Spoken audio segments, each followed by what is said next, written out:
It's the halfway point of the season, and for some teams, things are starting to sort themselves out. The Williamson Lions are off to their best start since 2007, having won 3 out of their first 4 games. But across the field, it's a totally different story. The BC Rain Red Raiders are looking to secure their first win of the year. Could it be tonight? Stick around and let's find out together. Week 6 action starts now with the MCPSS High School Football Game of the Week. Good evening and thanks for joining us. I'm Al Whedon along with Corey LeBounty. Down on the sidelines we have Kimberly Dunn. Corey, Week 6 brings us a situation where teams can either take a bye or play out of region. Tonight, we have the latter. That's right. You're playing a non-region contest, but it's essential for both these teams to stay healthy in tonight's contest and go ahead and try to get that mid-season victory. When you're in a situation to where you are already at mid-season, you've learned a lot about your team. Both teams are banged up a little bit tonight, Al, right, but we're still going to have a great time tonight. Great football, high school action-wise here at Lad Peoples Stadium. All right, they're calling it the Levi Washington Classic. We'll tell you about that later on. Williamson is the home team. So, Corey, what do you have on your checklist for the Lions tonight? Williamson must establish the run game. It's going to be very important that they get behind those big backs. We'll talk about those later on tonight in the game. Also, if you're the Williamson Lions, you want to be the Lion King in the turnover battle. It's very important that you generate and find a way to get those turnovers. If you're able to do that, you help your team. The only loss that Williamson's had this year, they were not able to control the turnover battle. They must also stay healthy throughout the entire game. 1 player equals 2 for Williamson because there'll be a lot of guys playing both ways, Al. That's right. And then speaking of that, across the field, it's our second time taking a look at the BC Rain Red Raiders. Rick Cawley's in his first year there. What's on your checklist for Rain tonight? BC Rain can't get rained out early. And what do I mean by that, Al? They do not need to get down quickly. They've had some slow starts early, so that's something that they want to work on tonight and make sure they don't get behind and get down on themselves early in the game. The special teams must be effective for the Red Raiders. They need to be able to flip the field. If they're not able to convert on 3rd down, they must be able to have success in the punting game and cannot have any turnovers or high snaps. They also need to create good down and distance situations on offense and defense because shortening the game is something that BC Rain wants to try to stay away from. Right. If you're the Red Raiders, Al, having guys playing both ways, in this humid weather can be a factor as the game goes on. Speaking of humid weather, down on the field is Kimberly Dunn. Let's take it down there to her. Good evening, Kim. What's happening on the field tonight? Good evening, guys. You said it. It is very humid out here tonight. It was raining earlier, which I think contributes a lot to the humidity, and I'm starting to see a little bit of lightning behind the clouds. Hopefully that will stay away so that we won't have any lightning delays in the game tonight. But I think both of these teams are feeling like a little bit of the pressure is taking off of them because this is a non-region game. So they're just out here ready to compete and have a good, clean game and keep all of their players injury-free. All right, Kimberly, we appreciate that. She's talking about the weather. Very humid, Corey, as we pulled in to Ladd Stadium tonight. Had a bit of some sprinkles, if you want to say, and look at our weather forecast. 76 degrees right now, 99% chance with the humidity in the air. It is, I'm going to say it's probably over 100% humidity and 15% chance of rain. Hopefully that will stay low and we won't have any showers tonight. Even though we're in Week 6, last night when Viger took on Murphy here at Lad Peoples Stadium, they did observe the heat timeouts. And normally they only do that through 5 weeks That's in right. high school football, but because it's still so humid and still warm on the field, there will be no heat timeouts, as it's up to the officials as to whether they want to go with those heat timeouts or not. We're going to find out tonight. Referee Jimbo Perez, he's our head referee, and he's a pretty, if you want to say, on-the-clock kind of guy, Corey. So things might move at a pretty significant pace tonight. BC Rain lined up to receive the kickoff. They're going to be receiving tonight, and Williamson will be kicking off. Handling those kickoff duties for the Lion is Jalen Peterson, and back to receive for BC Rain will be Deshaun Golston. You talked about it earlier, Rain coming into the game tonight, seeking their first win of the season. Coach Rick Cawley, he's a veteran. He's coached at Murphy for a number of years and first year at Rain tonight. So big game for them, Corey, as they try to get some positive momentum going for the Red Raiders this season. Yeah, the Red Raiders, even though they're 0-5, when you come out on Friday nights, you have to play like you're 0-0. So that's the way that they prepared this week, just taking it 1 quarter at a time. Back with Golston, Tyreek King to receive the kickoff, and there it is, taken by one of the up guys on the move for the Red Raiders, bringing the ball up, Tyler Mixon, to about the 28-yard line. Let's take a look at the starting lineup for BC Rain. Coming in tonight, offensive line averaging about 265 pounds. We'll get a look at Cliff Powell tonight. We didn't get to see him at the start of the season. He was out injured that week against LaFleur as well, so keep your eye out for him. And other Red Raiders, Kendrell Davis, number 9 wide receiver. I'm sure Powell will be trying to get him that ball tonight, Corey. Yeah, you look at Clifford Powell, the 5'11", 215-pound senior, is a 4-year varsity player for the Red Raiders. Oh, yeah, if you look at him, he kind of reminds you of the hefty lefty from back in the day at Kentucky.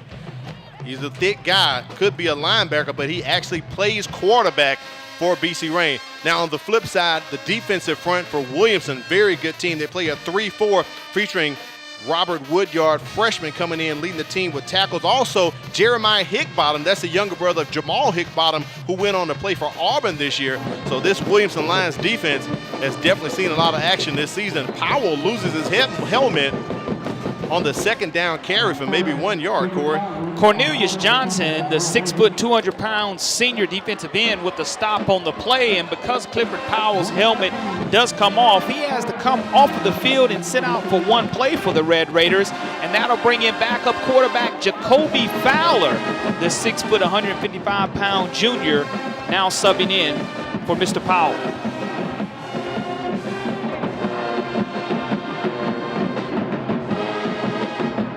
Third down for the Red Raiders, and that pass juggled and completed. It was intended for one receiver. I believe they were trying to get it out to Marquez Curtis. We told a late game ad, we were told earlier this week he was out injured, but the ball ended up going to the hands of Marcus Powell, Corey. And I don't know if we're able to take a look at that replay or not, but sometimes you have to have that type of luck in that situation to where the Red Raiders are able to get the lucky bounce and pick up a first down. So it's 1st and 10 for BC Rain. Ball at the 38-yard line. Fowler still in the ball game after completing that pass. Hand off to the up back there. Picks up a couple.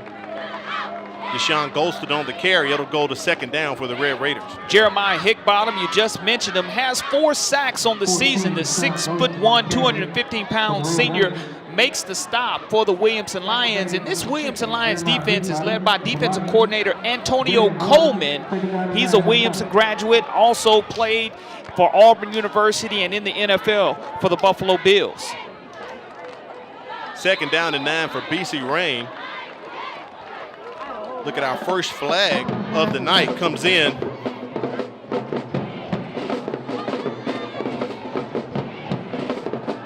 Here's a call from head referee Jimbo Perez. Trying to get his mic situated there, Corey. Yes, remains 2nd down. So BC Rain picks up the 5 yards. There are officials tonight: Earl Adams, Jason Slade, Dick Clark, Mike Remberg, John Parker, and John Henderson, led by referee Jimbo Perez. Powell back to throw, gets that ball out to Curtis. Looks like they may give him some forward progress.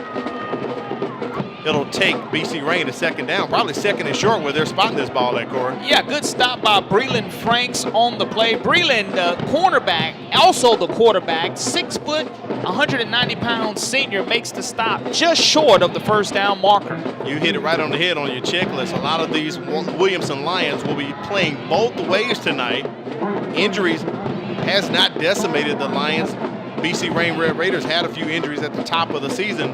Rick Cawley told us that he's had to kind of change his offense up. He started off the season running that single wing kind of spin-a-rooney, and is now going to a traditional kind of Wildcat offense, also throwing the ball more, and that's a first down for the Red Raiders up the middle. They get that big first down from Tyler Mixon. Jacob Hatch on the stop for the Williamson Lions, but that's an important situation for the Red Raiders. They've had a couple of first downs, and they're looking to go tempo, trying to catch this Williamson Lion team off balance here early in the contest. Yeah, he told us before the game, those injuries kind of had to force his hand, had to come out of that offense that he ran at the start of the season. We saw it in game 1 against the LaFleur here at Ladd Stadium. There appears to be a stoppage on the field, maybe an official's timeout. They're discussing some things It looks across to the be field, an Corey. official possibly injured on the play because I see BC Range trainers. Right, the trainers out tending there to one of the officials. with officials. So while we have a break, let's take a look at the impact players for Williamson. Who do you have making an impact tonight, Corey? For the Williamson Lions, you have to look no further than their quarterback and cornerback, Breland Franks. And he's a tremendous difference maker for the Williamson Lions. And because of that, you can look for his name to be called early and often.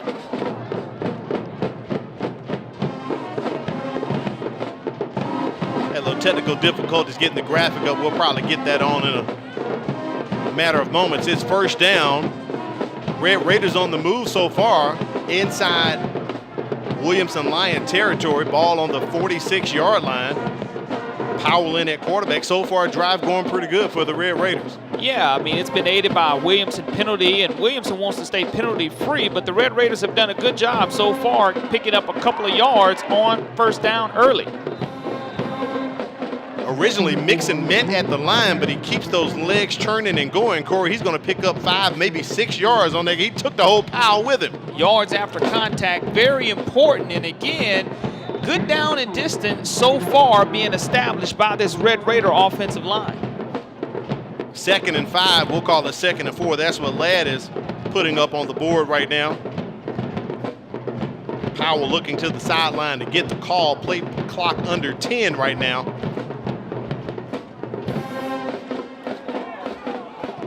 And that pass incomplete, trying to get it out to Justin Ray.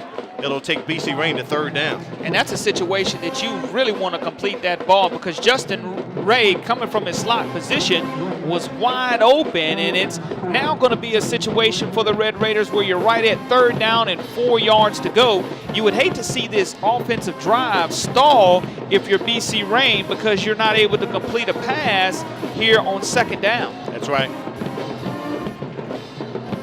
Empty back set for Powell. Double stack receivers at the bottom and the top.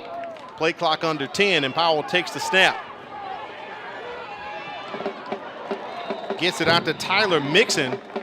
Appears as if he will be short of the first down by maybe about 1.5 yards. And that young man who you mentioned earlier, Al, Robert Woodyard, the linebacker slash running back, 6 foot, 200-pound freshman, has been mentioned as a phenomenal player, not only by his own coaching staff, but by other coaches throughout the city of Mobile. They say this guy's going to be the next big thing. A lot of talk about that young man. We will see him on the offense and probably see him tonight, all night long. So 4th and short, 2 yards here.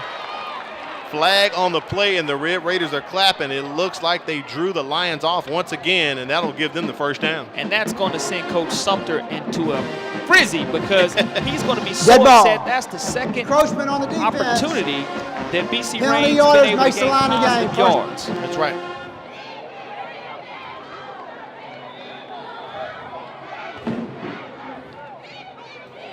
So 1st and 10. BC Rain, ball sitting on the 38-yard line of Williamson, keeping this drive going. Powell gets that ball out, had it in the hands of Marcus Powell, and he kind of drops it. I don't know if maybe the cornerback knocked it out of his hands, Corey, but he could have picked up maybe 3 or 4 with that completion. Corey Aldridge in coverage for the Williamson Lions, and it's a situation again where Cliff Powell put the ball on the money. The receiver just wasn't able to tuck it away and get any positive yards dropping the football.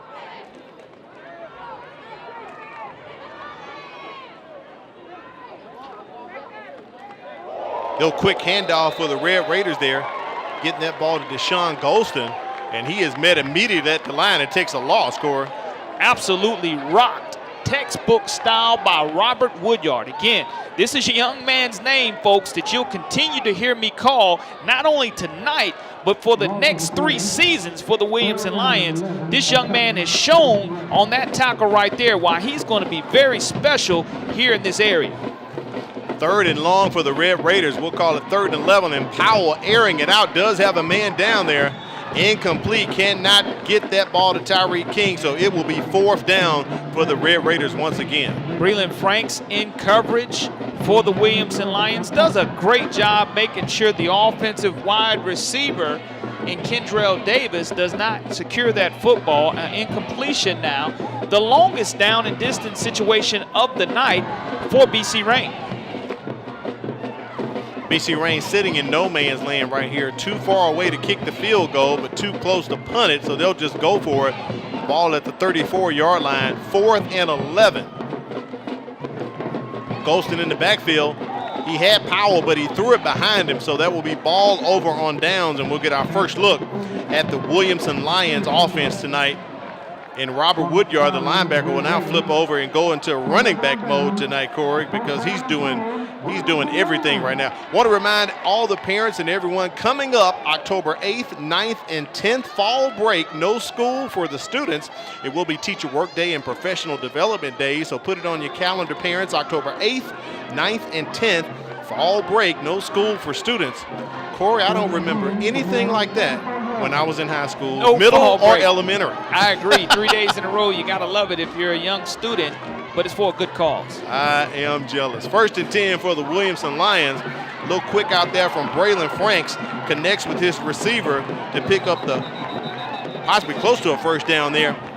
And he throws that ball out to Robert Woodyard, someone we've been talking about all night. Let's take a look at that starting lineup for the Williamson Lions. Braylon Franks, he's a senior coming in tonight, doing a good job for the Lions. Actually, the Lions seem to be doing some more rushing than actually passing, Corey. Keep your eyes out for Robert Woodyard. Also, Nehemiah Richardson, junior, number 17 there for the Williamson Lions, averaging 219 on that offensive line. 2nd down, the pass complete, and that's enough for the first down, and Williamson is moving the chains. And I'll tell you what, Robert Woodyard just had a spectacular one-handed catch. There'll be a flag thrown for some extracurricular activities after the play. I believe it's going to cost the Red Raiders 15 yards for unsportsmanlike or a personal foul. And here's their defensive lineup right there in front of you. Corey Lang, LaKendrick Beckham, LaKeldrick Dees. They play a 3-4 over at BC Rain. Originally, they started off with a 4-3. They had to switch out, averaging 248 across the front line there. Marquise Powell, we talked about him on offense. He also plays defense as well as an outside linebacker. Now, Corey, before we put the graphic up, to me, I thought I saw Robert Woodyard kind of punch one of the, not punch, but kind of push down one of the Red Raiders. I don't know if it'll be a retaliation kind of penalty. It is. And his helmet came off, but and I think it's going to be against the Red Raiders personally. I think they are the one who would not get off of him once he hit the ground. I know he's very frustrated, and we have the camera on the young man now, but you have to remember, this young man is just a freshman. Right. Robert Woodyard, that is, 6 foot, 200-pound freshman. You got a chance to see how much strength he had because it took 4 Red Raiders to get him down. Jimbo Perez on the call. Got a dead ball. Personal foul. On the defense. Dead ball. Personal foul. On the offense. Those penalties offset. The results of the play made the line of game first down. so Corey will get basically not even a do-over or a mulligan. The penalties will basically just wipe each other out, so it's a wash. So the catch will count. It'll be first down. And now they're going to bring the teams together, and let's have a little talk. I like this, what Jimbo Perez is doing to kind of calm things down right now. And you get it, you nip it in the bud early, because last night we saw 8 penalty flags thrown on one particular play in which we had 3 ejections toward the end of the Viger-Murphy game. And because of that, the call goes out throughout the state of Alabama, guys. Get on top of the game early. Jimbo Perez, being a veteran official, making sure that occurs. He talks to both teams, letting them know, hey, guys, if you want to stay in this football game and remain on this football field, right, keep it clean in between the lines. Like that. So it's first and 10. Williamson with the ball at their own 48-yard line. Receivers at the top and bottom, empty back set for Braylon Franks.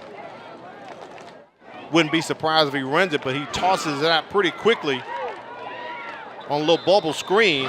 That doesn't go very far, Corey, on the reception there. JaQuinton Shaw. JaQuinton Shaw, the halfback, 5'5", 155-pound junior, comes in with his 21st reception on the season for 105 yards now. That's going to be a negative play right there for the Williamson Lions, getting close right back to the line of scrimmage. Shot of Rick Collar right there on the sidelines. Franks decides to keep this one, heads up the middle. was on his way to the first down sticks, but brought down by one of the Red Raiders at about the 45-yard line of BC Rain, but he picks up about 6 or 7 on that carry.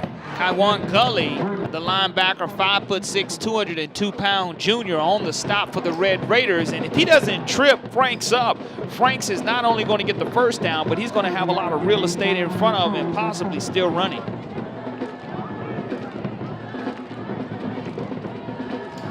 Third and 3 here. Franks decides to keep it, picks up a couple blocks on the outside here on the near side. And I believe that's going to be enough to get the first down and keep the drive going for the Williamson Lions.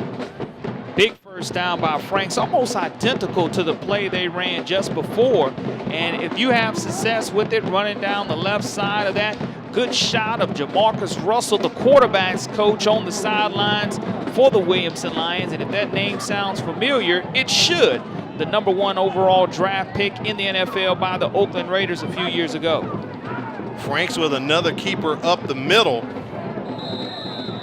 This young man has over 500 yards of total offense for the Lions, so he runs it and he throws it as well, Corey. So no surprise, Williamson almost setting them up with the pass to get the run, which is the opposite of what teams normally do. Nice balance by the Williamson Lions being shown so far. Sooner or later, you'll see him fake like he's going to run up and have that Tim Tebow or that step back pass to the wide receivers because he wants the defenders to get caught looking at that eye candy of the run, allowing the receiver to get behind him. The BC Rain Red Raiders defensive backs need to just stay at home. 3rd and 2 here for the Lions. Braylon kind of stuck there, decides to keep it, but look there, Corey, he makes a lot out of it. And gets it close to the first down marker. Sorry, not 3rd and 2 on that play. 2nd and 8, having some fog issues here in our broadcast booth. Of course, we're trying the humidity and everything. We may have to open up the windows possibly. So we're trying to get a view of the field here. So now it's 3rd down, be 3rd and short, 3rd and 1 for the Williamson Lions, decked out in their home yellow jerseys here, celebrating the Levi Washington Classic. We'll talk about that a bit later on and bring you up to speed as to the festivities and what's happening tonight here for the Williamson Lions. Franks up the middle, he keeps it, Corey. That play has worked all night for Williamson, so why not keep going back to the well with it? Again, offensive coordinator Famous Davis and his Williamson Lion offense comes in averaging 28.8 points per game with that 3-1 overall record, 2-1 in the region. You mentioned earlier, Al, that this is a non-region contest, but there's a lot at stake in tradition-wise, as these two schools are probably not separated in distance by 6 or 7 miles. Just got word that the Citronelle MGM game has been delayed due to lightning. That happened last week out of the MGM. Gets their contest with McGill, so anytime lightning in the area, Corey, we got to think of the safety of everyone. Nehemiah Richardson on that reception right there picks up a couple for the Lions. It'll make it 2nd down, and we'll call it maybe 5 yards here from our vantage point atop Ladd. Franks drops the ball. That's a live ball. Let's see who got on top of it if Williamson recovered it back. Somehow or another, Williamson Lions were able to come away with that football, and they really caught a break as Cornelius Johnson was able to pounce on top of the football and recover that. Now it's going to be a down and distance situation that's going to allow Williamson to operate at 3rd down and 12 yards to go.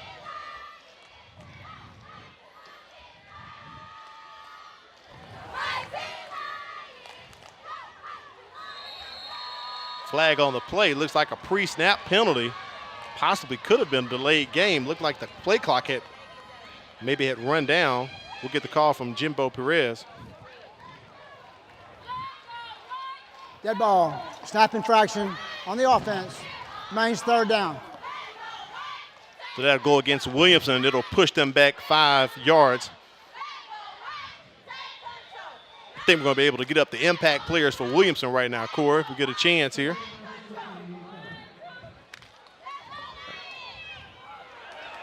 Little trickeration from Williamson, wide open in the end zone. That is a touchdown.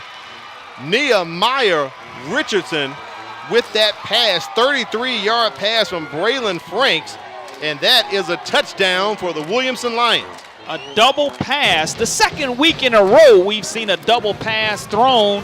Last week, Theodore had the double pass. In this situation, Williamson goes with the double pass. And I mentioned that the defensive backs must stay at home and not fall for that eye candy on that swing out pass that was a lateral behind the line of scrimmage.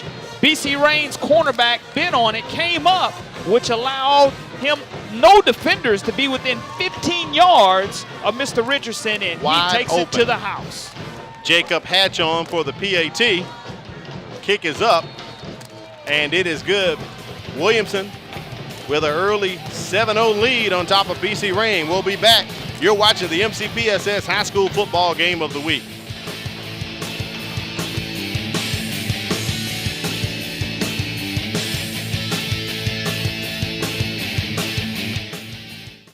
As a student in the Mobile County Public Schools, there are a few things I've come to expect. One is a quality education, and the other is a quality lunch.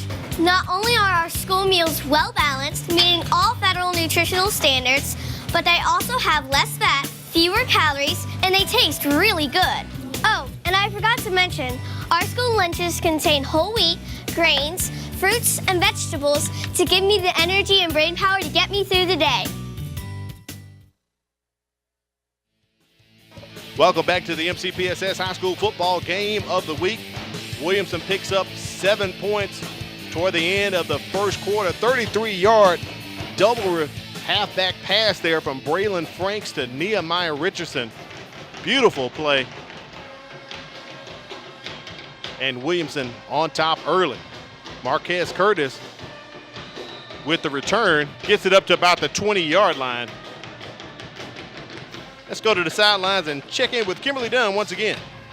Hey guys, I'm here with the principal for Williamson High School, Principal Lang. How are you doing this evening? I'm doing pretty good this evening. Good, it's great to have you tonight. So, can you tell us a little bit about what's going on at Williamson and a little bit about your signature academies that you have to offer? Okay, first of all, what's going on at Williamson? First of all, we adopted a new theme. We're one Williamson. Williamson High School grades 6 through 12. And with that, we got a new culture. We're concentrating on all grades, not just one focus grade. That's wonderful. So, what is it like coming from a middle school and being now in your second year of being the principal at Williamson? What different dynamics have you experienced? Pretty much the same. Teaching and learning at all levels. The biggest thing is to try to recruit great teachers to come in to teach all students, not for one group of students, but all students. And that's why our theme is one Williamson. So can you tell us tonight, it's a special game. Can you tell us a little bit about this Levi Classic game? It's neighborhood rivalry. As you know, we brought in some new coaches to come in. We brought in Jamarcus Russell. We also, last year, we brought in Antonio Coleman. So we brought in some great students, teachers to come in and help our students. Yes, well, that's wonderful. We are so excited about this game, and congratulations on the first touchdown, Principal. I hope that you have a great rest of the night. And we're looking for some more. Thank you. Thank you. Thank you, Kimberly. Principal Lane said he's looking for some more. As she was talking to Principal Lane, you can see Jamarcus Russell in the background on the sideline scoring. Great shot, great time, and the Williamson Lions have some great things going. A unique situation to where you have a middle school and high school on the same campus, but Principal Lane doing an outstanding job, not only in the school, but in the community also. All right, looks like action back to start back right here. 1:34 remaining in the first quarter. Hand off to Golston. He goes nowhere. Then we'll take BC Rain to second down.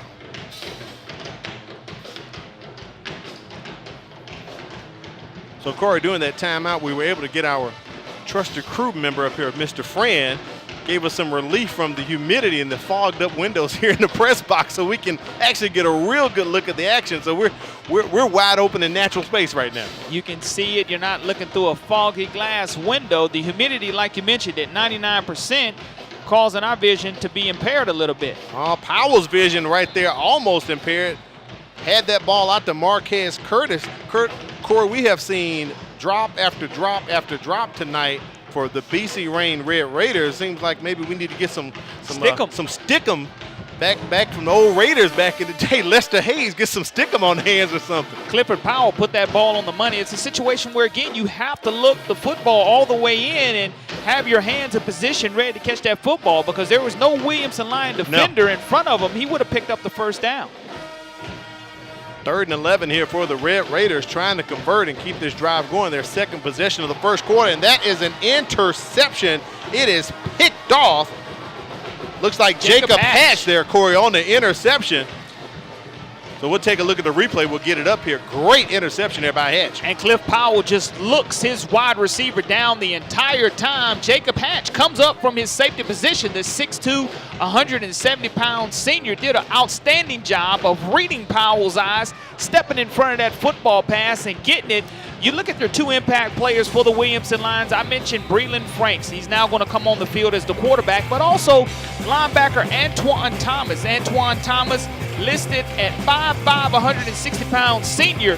He's very feisty in that he may be little in stature, but is huge in heart. You're right about that. 1st and 10 for Williamson, sitting right nice in Red Raiders territory after that interception. Low snap, but they do get the ball handed off. Picks up a couple yards. So let's take a look at the impact players for BC Rain tonight. Who do you have there, Corey?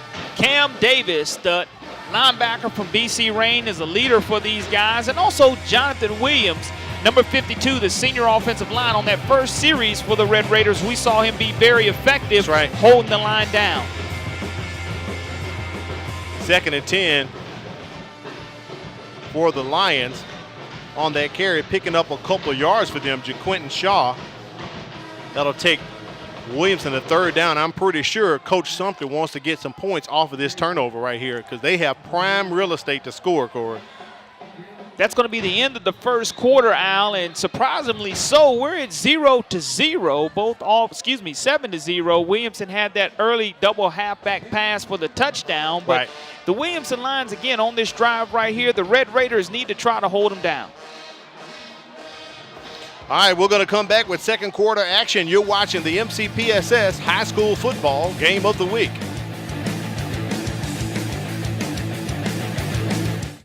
October is Parent and Family Engagement Month, and Mobile County Public Schools is sending out an invitation to you. Join us Monday, October 15th at your child's school, and you can pick up report cards as you meet and greet your child's teacher.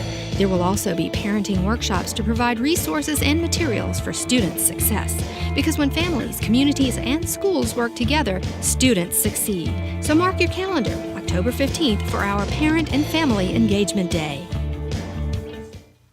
It's a fact. Bullying happens. Bullying can lead to serious physical and emotional pain. But there are some things you can do to prevent or stop it. Stand up for the person who's being bullied. Let the bully know that it's not cool to pick on others. Take action by reporting the bully to a teacher or principal. In the end, when you help someone who's being bullied, you are also helping yourself.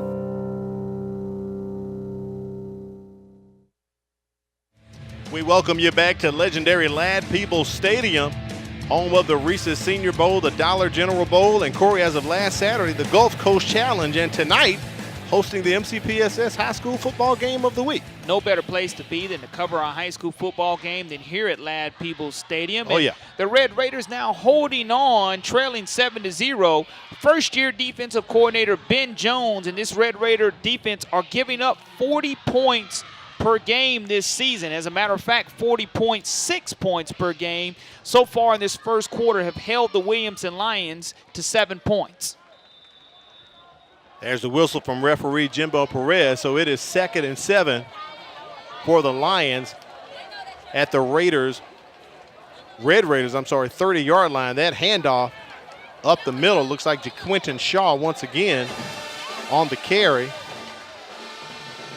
He picks up maybe 2 or 3, Corey. It will go to 4th down here for the Williamson Lions, and no doubt they will go for this. And JaQuinton Shaw, the 5'5", 155-pound junior, has 30 rushes for 210 yards and 3 touchdowns on the season. But you can look for Franks to roll out of the pocket here and try to create something with his feet.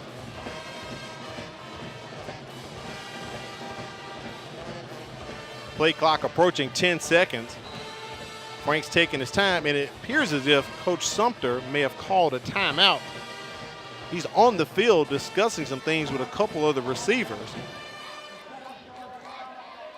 So Coach Sumter has called timeout, Corey, and we'll take a timeout. Let's look at these two coaches. Let's have the coaches comparison for tonight's ball game. Coach Rick Carley in his first year over at BC Rain. We know former coach at Murphy High School. Took him to the playoffs. Every year was there. Unfortunately, couldn't pick up a win. Told us he worked at Walmart's auto shop for 15 years. I wasn't aware of that, Corey. So that's a great maybe he's fact. good with his hands. That's right. That's right. He's a fixer. And, of course, as you see him posing right there, if he wasn't a coach or educator, wow, he'd be a professional model. Real good guy, always cracking jokes. Derek Sumter, Williamson head coach, 7th year. Right now, off to his best start in his 7 years, winning 3 out of 4 games. A graduate of Rain and played his college ball at Alabama State, Corey. Anytime you have an opportunity to play against your alma mater and coach against your alma mater, rather, it's always a bonus. So this game has a little special importance to Coach Sumter. And even Principal Lane talked about that with it being called the Levi Washington Classic, named after former Williamson head coach Levi Washington. 4th down, little screen right there out to JaQuinton Shaw.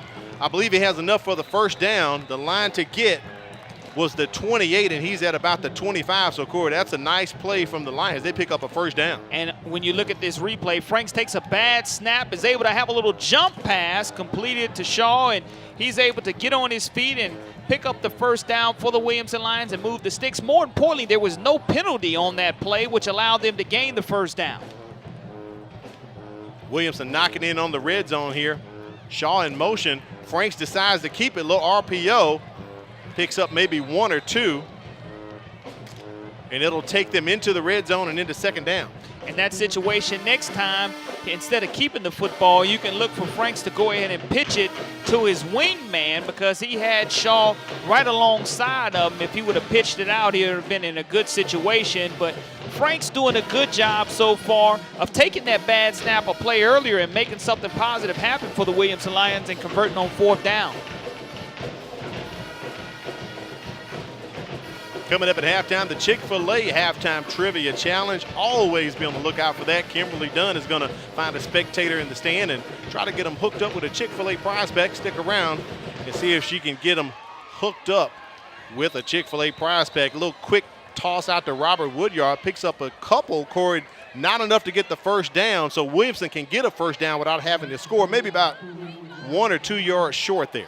But if you look at that situation, Javante Dorch, the 5'11", 154-pound junior on the tackle for BC Rain, it showed the strength once again of Robert Woodyard, as it took 3 BC Rain Red Raider defenders to corral him to the ground.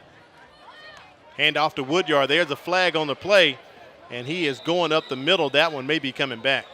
This young man is tough as nails. You're not going to be able to bring him down with just one defender, and that's obvious.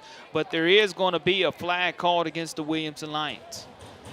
So that ball will be coming back. Woodyard kind of putting us in the mindset of former Williamson Lion Jamal Hickbottom last year. Corey, he did everything for them, offense, defense, and special teams.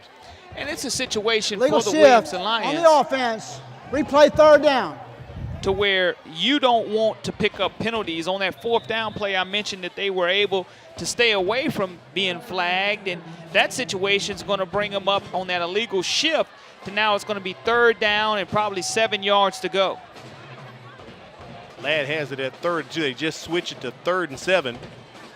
Shaw flanks out to the left, and Breland Franks has room up the middle, Corey, but another flag, and I believe that will probably be coming back as a hold, as you can see the official throw it just as Breland Franks passed him going into the end zone. And it was a quick flag that came out of the pocket. Franks decided to pull it down, and as soon as he pulled it down, right on the interior line, the flag came flying. Franks thought he had a 17-yard touchdown run with his legs. Right. But the good thing is, if the play's working, they're probably going to go back to it here sooner or later. No surprise there. So that ball is coming back. Run the play. We had a hold on the offense. 3rd down. 1 year ago, we did see Hickbottom as well as Roger McCreary for these Williamson Lions. Roger McCreary now at Auburn University. He played offense, defense, and was the kicker and punter, do everything for Williamson, was probably about 85% of their offense. Right. Now, you know, you look at this young man, Robert Woodyard, he's just as special and has an opportunity to have 3 more years to develop. Franks rolling out. He does have a man in the end zone, hauling it in, JaQuinton Shaw. We have a signal from the back official as a touchdown, but a flag comes in from one of the side officials there, Corey. We'll wonder if it's going to be a push-off. No, I think he stepped out of bounds and was the first person to touch the football, so it's probably going to be illegal touching. That's why the hat is came off. That's right. of the side judge official. A great throw. Look at Breland Franks rolling out to his right, puts it in the only place that anybody can receive it, and that's an outstanding catch. Went to go get it. Did JaQuinton Shaw, and we mentioned earlier, JaQuinton Shaw only at 5'5", but he used every ounce of his 5'5" frame to come away with that catch. Jimbo Perez talking on the sidelines with the Williamson staff is going to give us our official ruling, and I do believe it's going to be illegal touching because, again, the side judge's hat or the back judge's hat did come off, and that would negate a wonderful touchdown effort by the Williamson Lions. Corey, if I could just say the way Jimbo Perez is smiling, I'm pretty sure Coach Sumter and the rest of the crew were saying, he was forced out. He was forced out. And Perez like, sure he was. So you can see that kind of snicker on his face as he was walking back there. So think about this, Corey. We have had 2 touchdowns coming back on offensive penalties against Williamson. And they were sitting at a situation with about 3rd and 2. On the offense, receiver went out of bounds on his own, came back and played the ball. Replay on 3rd down. So now we're looking at about 3rd and maybe 36. a third of the field. Yeah. It's 3rd down and 36 yards, and you look at his right foot, it does clearly go out of bounds to Shaw's foot, and he is the first one to touch it. Matter of fact, his right and his left foot went out of bounds. Just could not squeeze that probably size 8, 8.5 shoe inside the green area, and as soon as it touched the white, he couldn't be the first one to touch the football, and he was. Therefore, they have the penalty. Great job with the truck on the replay and zooming in there. So right now, Coach Sumter's calling another timeout. I think he wants to talk to his team. And right now, Corey, let's talk about Future Ones. Got to thank them for hooking us up with the polos tonight. But our polos have some special significance. So thanks to Future Ones for getting us the polos. Hit them with the website right quick, Corey. That's www.futureones.com.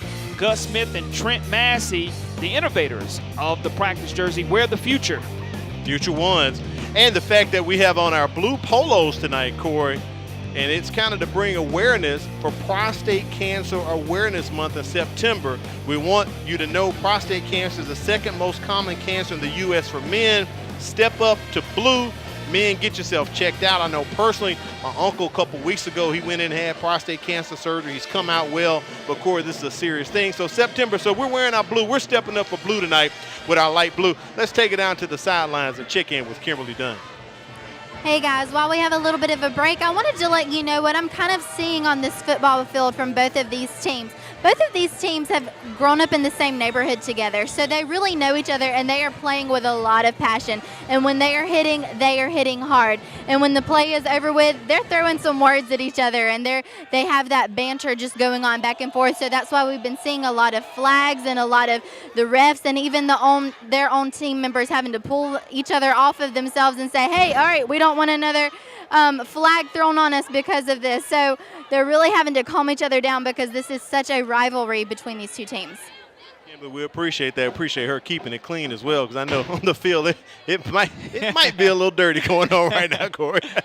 So it's 3rd and 36. That's what Ladd calls it. Also, they're saying Williamson is out of timeouts. That ball incomplete. I thought Coach Sumter has only used 2, but the scoreboard has Williamson with no timeouts. That ball incomplete, so it'll be coming up on 4th down here for the Lions. You look at Breland Franks rolling out to his right, hits his wide receiver, Kashawn Ross, right in the hands, and Ross drops the football. It's going to give the Williamson Lions an opportunity now to bring out their punter, and their punter will be Jalen Peterson tonight, as the Red Raiders are going to get the football with 8:57 remaining here in the 2nd quarter, trailing 7-0.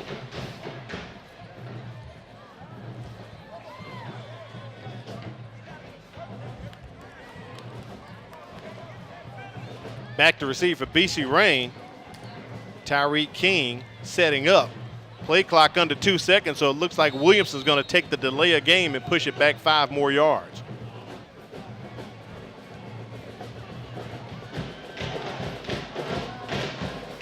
So that'll back the Lions up 5 more yards. And really, Al, when you look at this tonight's contest, the Williamson Lions have accumulated much more penalty yardage than they would like here in the first half, and that's kind of dictated the raggedy start offensively and the flow that they've had. Not a very good punt there. Actually, Marquez Curtis back to field that, and he stays away from it. So the ball being spotted at the 30-yard line. Let's take a look at some of the scores from last week. Fairhope and Davidson, we know Fairhope got that win 45-17. We were down in Theodore for that victory. Coach Eric Collier remains undefeated, 27-7 over Bryant. McGill-Tulane over Mary Montgomery, 17-10. That was a double overtime, and Corey, that one was close to being probably the upset of the year so far. Villanova Baldwin County, Baker over Foley. Baker picks up their first win of the season, Spanish Fort over Rain. And Williamson last week, 56-0 over Monroe County. Citronelle remains undefeated, and Viger remains undefeated as well. I'm sorry, Theodore not undefeated. This one loss at the top of the season to Daphne. So a couple teams still undefeated with the Mobile County Public School System this season, Corey. Nice pass by Clifford Powell over the outstretched hands. I believe that's Tyreek Keene. I'm sorry, Kendrell Davis went up with one hand and couldn't bring it down, so second down for the Red Raiders. Yeah, in defense was Keenan Young, and he came down, probably knocked the wind out of himself. Great shot by the camera crew right there on top of Mr. Young, showing his agony of hitting the ground, but he's going to be able to shake that off. No completion on the play. Getting behind the chains early is offensive coordinator John Williams in his first year. They're averaging 7.6 points per game. They averaged 13.5 1 year ago, but I like the kill shot right on first down, going for the gusto. Powell just did not keep the ball in bounds. Hand off to Golston, picks up maybe a yard, and before you know it, BC Rain is at third down.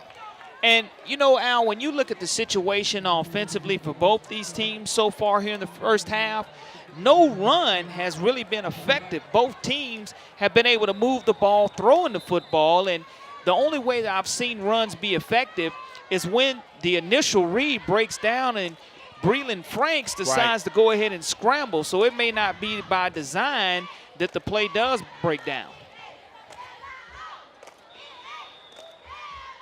So ball marked ready for play there. Had some type of delay going on. Had to reset the play clock in that situation. Now it's back moving. To 25 seconds. Now it's moving. So third and long here for the Red Raiders. We'll call it 3rd and 9. Ball sitting at their own 31-yard line. Powell rolls out to a strong side, does get that ball out, and it is complete to Marquez Curtis. He's got room. Corey, up the sideline he goes, and a flag comes in, possibly maybe coming back enough to get the first down, but we'll see how much damage it may cost the Red Raiders if it's against them. It's going to be an illegal block in the back, and there was no need for it. If we're able to get a replay on that play, you will see the opportunity. A great catch, great scramble by Powell in the pocket. He finds who he wants in Curtis, and there was no need for the block in the back to occur. And it did occur right there, right in front of BC Rain's sideline. He was going to get the first down and have positive yards anyway, but instead an unfortunate penalty that's going to negate a huge gain for the Red Raiders. A holding and a block in the back is called against the Red Raiders. Multiple fouls on the offense. Wow. We have holding on the offense. It's declined. Excuse me. Back on the offense is declined. We have a holding on the offense that's accepted. Remains 3rd down. So that will push BC Rain back to about their 13-yard line. It'll be 3rd and long here. And Corey, that was a first down negated hugely in putting the Red Raiders deep back against their own end zone. Now, if they spot it correctly, it looks like it'll be close to 3rd down and 37 yards to go.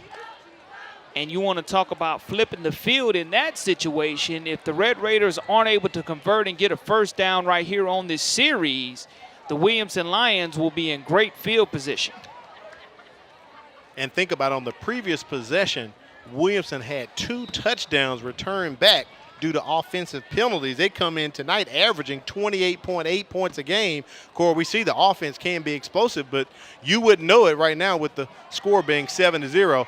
That ball a bit too high for Curtis, and it takes BC Rain to 4th down. And you like that release of Curtis out of the backfield. He was open, just threw it a little bit too high. It's going to bring up a 4th down and 27 yards to go situation for BC Rain. And now punting for the Red Raiders will be Justin Ray. Justin Ray, the 6'2", 168-pound senior, needs to put toe to leather right here. Back to receive for the Lions, JaQuinton Shaw got a quick shot right there. Former Williamson Lion quarterback Jamarcus Russell played his college ball over at LSU. Ray lined up in the end zone, Corey, his foot right there on the end line. And that ball is somewhat tipped as he kicks it, not entirely blocked. But it is not good for the Red Raiders. As Corey, I don't know what the exact distance of it was, but it could have been less than 10 yards on that punt there. Yeah, the ball was on the 13 and looks like it's going to be down right at the 22. So that's a net 9-yard punt on the play, something the Red Raiders can ill afford to have in this situation. It creates a very short field for the Williamson Lions, now leading 7-0. And if you ask me, Al, that's the shot in the arm that the Williamson Lions needed offensively. It'll be up for them to execute right here to try to put 7 more points on the board. And they were just at this end of the field on the last series, so they're familiar with being inside the red zone. Ball sitting right now at the 22. Franks with an empty back set waiting for it. Wouldn't be surprised if he ran it, and there he is up the middle, picking up maybe 3 or 4, possibly 5 there on the carry. Gets 1 more extra yard, so it's 2nd down, and before you know it, Williamson is inside the red zone. Good stop by defensive end Corey King, the 6'2", 319-pound senior. You mentioned it at the top of the broadcast. BC Rain switched over from a 4-3 defense over to a 3-4 defense.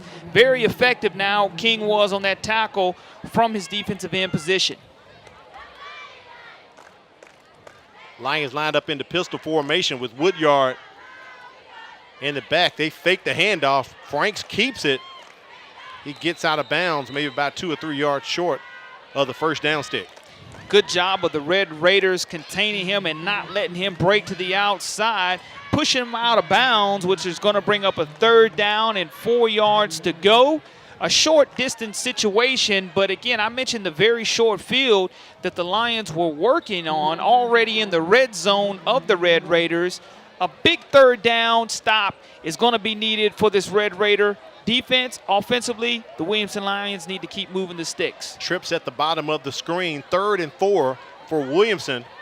They hand off to the freshman Robert Woodyard. He's got room, but can he turn that corner and keep those legs going? He's close to the 1st down marker, Corey. It's going to come down to the spot. Our vantage point, we can't line up exactly where they are, but he is going to be close to a 1st down. And I think he got it on second effort there it is. He really trucked the first defender. And if you're able to look at the power and the strength that this 200-pound freshman runs with, is able to put the Lions in a 1st and 10 situation from like the 11-yard line. Ball sitting at about the 11 or 12. They can pick up a 1st down without scoring. They go back to Woodyard again as he bruises up the middle for maybe 2 or 3. 5:32 remaining here in the 2nd quarter, and no heat timeouts being observed. So week 6 here, referee Jimbo Perez keeps the action going. As I said at the top of the broadcast, he runs a tight ship, Corey. So I'm pretty sure he's going to keep this game moving as best he can. Humidity very high here at Ladd Stadium. JaQuinton Shaw heading to the backfield right now. Play clock approaching 15 seconds. Hand off to Shaw up the middle. He's weaving his way, Corey. Look, he's got his legs going, but brought back by the Red Raiders. Maybe he'll get some forward progress there.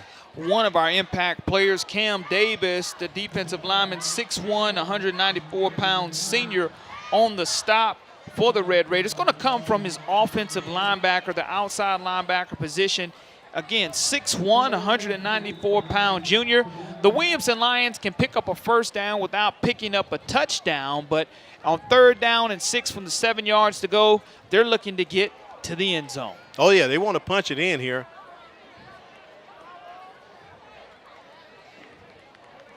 Woodyard sets up in the backfield with Franks. He splits out. They toss it out to him. He brings it in, Corey, and lowers his head, but he can't get any forward progress, and he is met right there and stopped immediately at the line of scrimmage. So no gain on that play. It's 4th down for Williamson. Great job of the Red Raider defense really bowing up here in the red zone area. You know, you had a short field. You look at this replay, a quick little swing out pass that is caught and brought into his body. Woodyard fighting off contact. Again, you're not going to bring this guy down with just one defender. 4th down and 6 yards to go for the Williamson Lions. Great tackle by Marquise Powell there, wrapping up Woodyard. Frank's looking over to the sideline. Play clock approaching 5 seconds. Williamson needs to get this snap off. Some movement on both sides of the line, Corey, so let's see what will come out of this here. I think it's going to be encroachment first. I do believe that he crossed into the neutral zone area, but was he drawn off? The officials are already walking it back against the Williamson Lions. 4th down. So that's a 5-yard penalty against Williamson. It's coming back. Sometimes it can be a bonus, though, because now you give yourself a little bit more room to work with. Got a little cushion. If you're offensive coordinator Famous Davis and you look at Franks, the quarterback, he's able to roll out of that pocket effectively here in the first half. That's where they've had a lot of success here, trying to get outside the pocket and break containment, trying to get to one of his dynamic wide receivers. And look at the formation. Trips at the top, a lot of room at the bottom. Frank's trying to escape. He has nowhere to go. He has to eat it. And, Corey, that was 4th down, ball over on downs, back to the Red Raiders. Look at the defense. Who would have thought at 3:05 remaining in the second quarter, only down 7 points? And I talked about the shot in the arm that the Williamson Lions needed offensively, taking over on that short field. Were able to get it down to the 6-yard line and then go backwards. So the Red Raiders hold, only trailing 7-0. That's a huge stop by this Red Raider defense, and I know they have to be head coach Rick Cawley ecstatic, and defensive coordinator Ben Jones has to feel like he won the Super Bowl on that defensive stop right there. Here's another look at quarterback Cliff Powell. He's a senior. He's been playing quarterback 4 years. Little quick handoff there to Deshaun Golston. He cannot escape the Williamson Lions. He is brought down. Maybe takes a loss on that play. It'll be 2nd down for BC Rain. Good job by Demetrius Inge coming from his outside linebacker position. 6'2", 200-pound senior. Came in this game with 50 tackles on the season and 2 forced fumbles. Make that his 51st solo tackle. So no gain on that play. A loss of 2 yards, 2nd and 12. Ball on the 10-yard line. Powell trying to connect with Curtis. Pass is complete. And I'm thinking that's no gain there, Corey, as the official is walking that up right at the 10-yard line. You look at the replay, and it's a great fingertip grab by Mr. Curtis in that situation. Unfortunately, it was not really far behind or beyond the line of scrimmage. Right. Brings up 3rd down and 12 yards to go now for BC Rain with almost 150 remaining here in the second quarter out.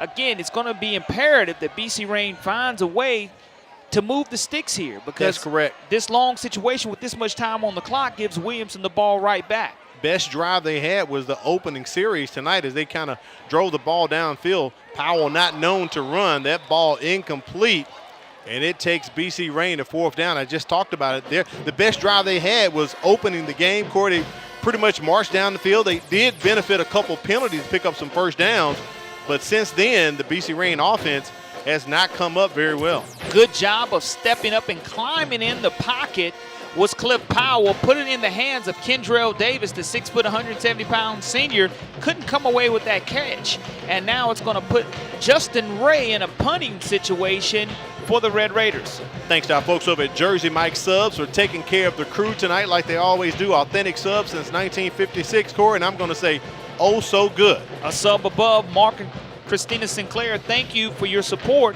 4 locations to serve you. Cliff Powell on to punt this time. Gets a nice punt up in the air.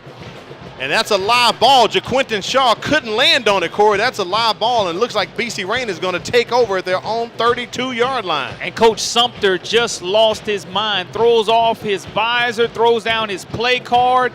Absolutely upset. In that situation, you see him snatch his play card off of the ground because that's one that you just want to stay away from. You don't even want to try to field that.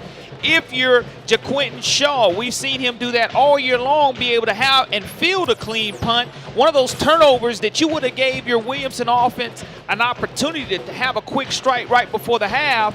A big and another huge turnover for the Red Raiders. Yeah, JaQuinton Shaw has actually run one back for a touchdown this season, so a bit surprised, Corey. I've worked the sidelines for the Mobile County Public School System before, and I'm pretty confident I know what Coach Sumter is going to tell Kimberly Dunn when she talks to him. I already know it. Minimal mistakes, pay attention, the simple things we're not doing, and that's why we're only up 7-0. Coming up at halftime, it's the Chick-fil-A Halftime Trivia Challenge. Kimberly Dunn's going to get us a winner tonight.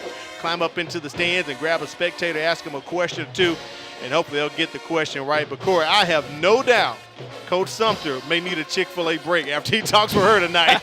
I mean, that play card and that visor hit the ground faster than Steve Spurrier used to yank it off. He was very upset at that decision in that situation because, again, his Williamson Lion offense would have taken over in prime real estate with a minute and a half left to go in the first half and had an opportunity. Now the Red Raiders, if they run this offense correctly, will have an opportunity to run out of the clock and go to halftime only trailing 7-0.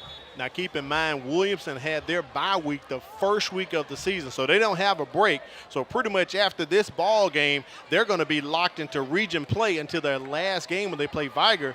And you can't, this is one of those classic situations, Corey. You're looking past BC Rain to play Andalusia the following week, and look at halftime, you're only up by 7 points. You mentioned earlier Williamson dropping from 5A to 4A now, and their only region loss being to the UMS Wright Bulldogs, who are the defending 4A state champions. That's right. But, again, you don't want to get caught looking ahead tonight. That's right. A little quick out to Deshaun Golston.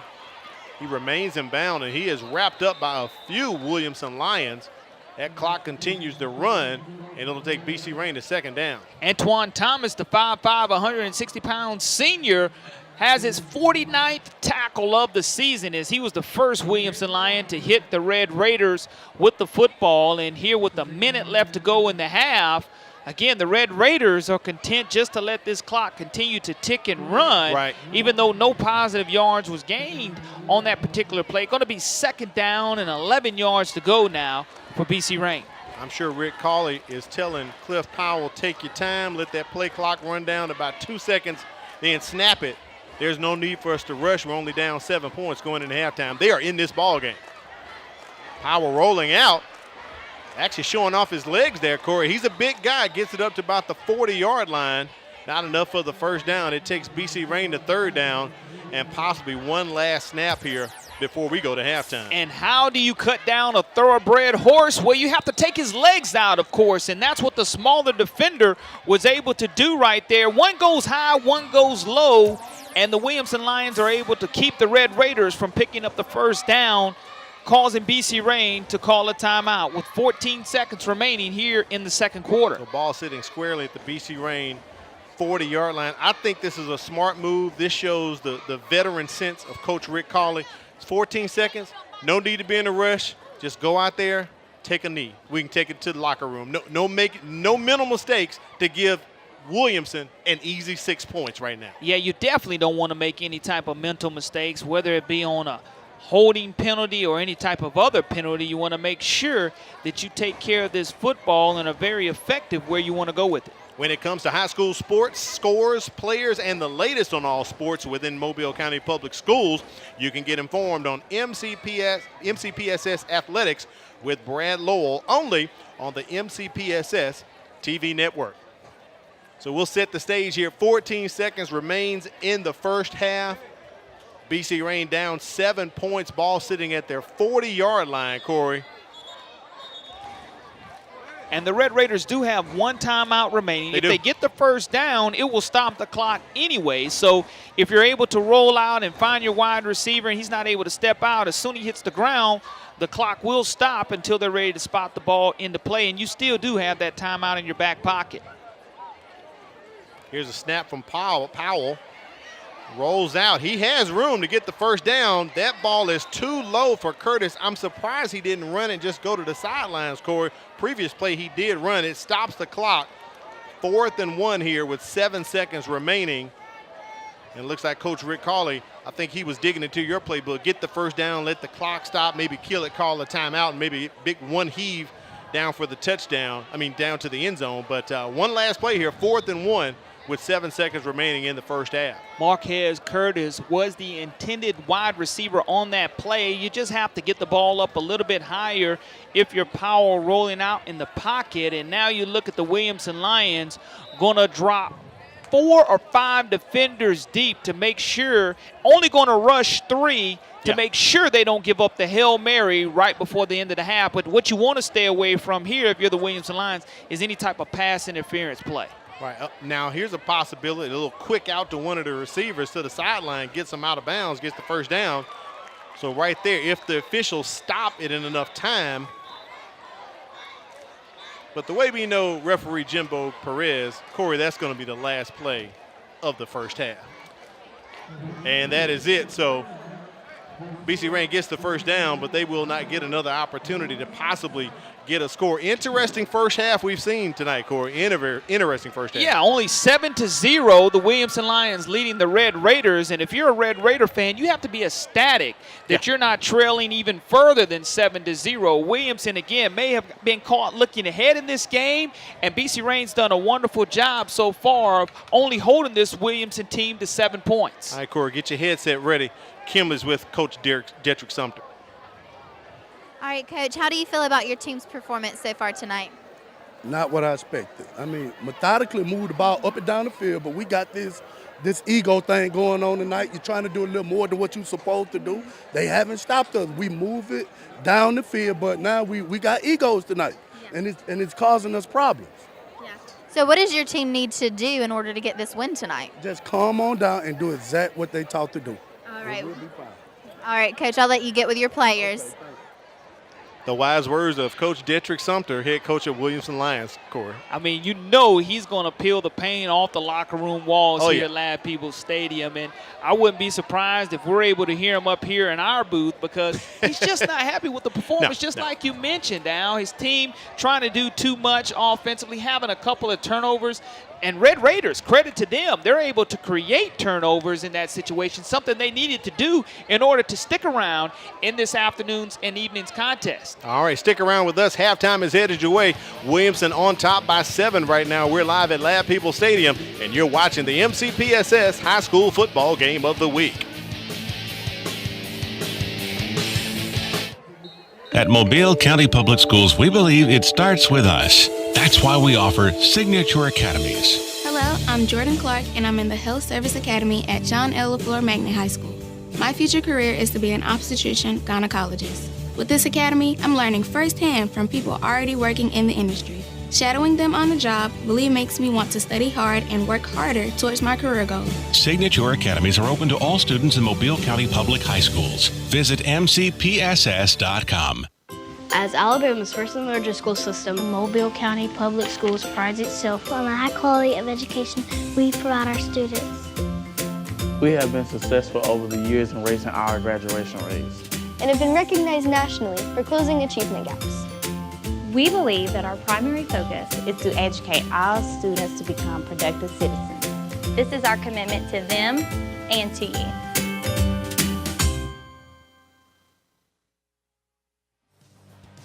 It is halftime at the MCPSS High School Football Game of the Week. We're going to take it down to the field and enjoy the sounds of the BC Rain Red Raiders marching band.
Brown County, we're going to slow it down with the second nation of Mission Vision entitled Green, Brown, Eyes.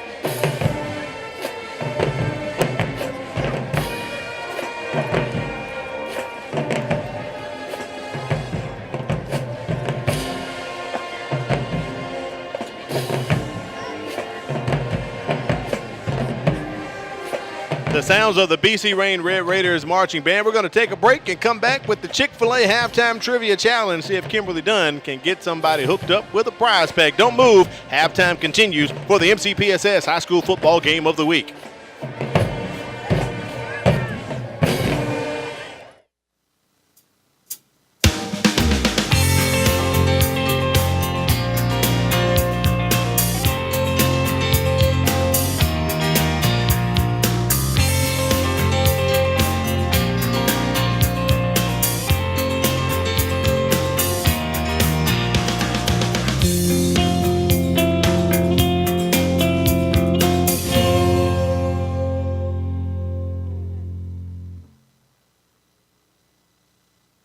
October is Parent and Family Engagement Month, and Mobile County Public Schools is sending out an invitation to you. Join us Monday, October 15th at your child's school, and you can pick up report cards as you meet and greet your child's teacher. There will also be parenting workshops to provide resources and materials for students' success. Because when families, communities, and schools work together, students succeed. So mark your calendar, October 15th, for our Parent and Family Engagement Day. Hi, I'm Todd. And I'm Terry, and we'd like to invite you to join us as we take a look at nature in ways that you've never seen before. Come travel with us as we go coast to coast to uncover some of the most interesting animals and some of the most beautiful scenery that's offered outdoors. You can join us on our nature adventures right here on the MCPSS TV network.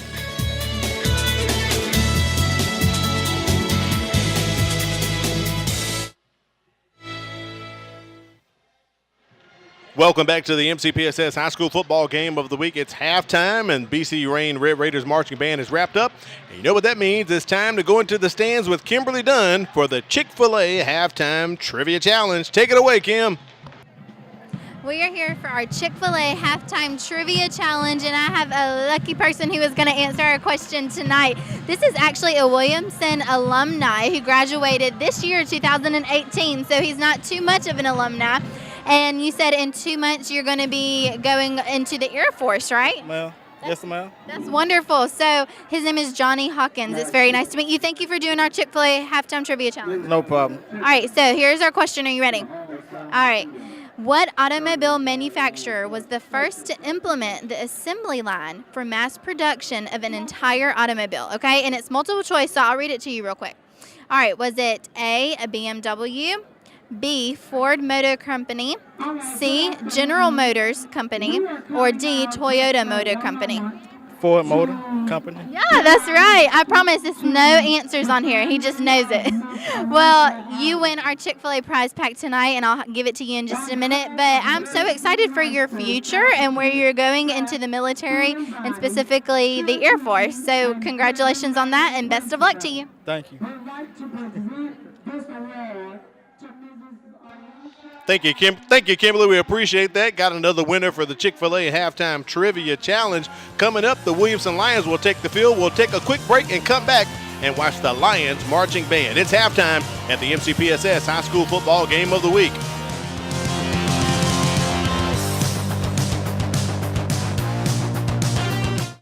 I believe my child's school is probably one of the best ones I could have picked in Mobile. She's in the PACE program. The teachers are phenomenal. The principal, couldn't ask for a better principal. The research that I had done myself, I believe the quality of education in Mobile County public school system is excellent. For me and my child, I'm going to stick with the public school system. I think it's the way to go.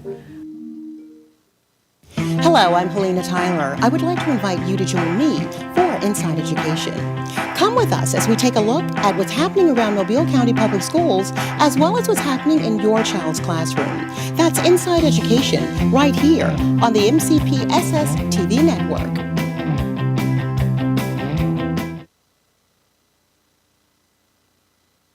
When parents are involved in school, you get more of this and less of this.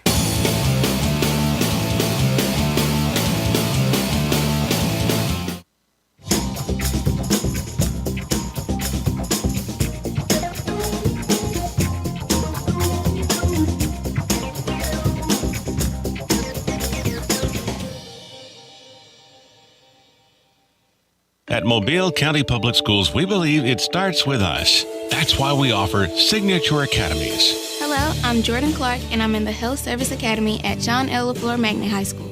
My future career is to be an obstetrician gynecologist. With this academy, I'm learning firsthand from people already working in the industry. Shadowing them on the job really makes me want to study hard and work harder towards my career goal. Signature Academies are open to all students in Mobile County Public High Schools. Visit mcpss.com.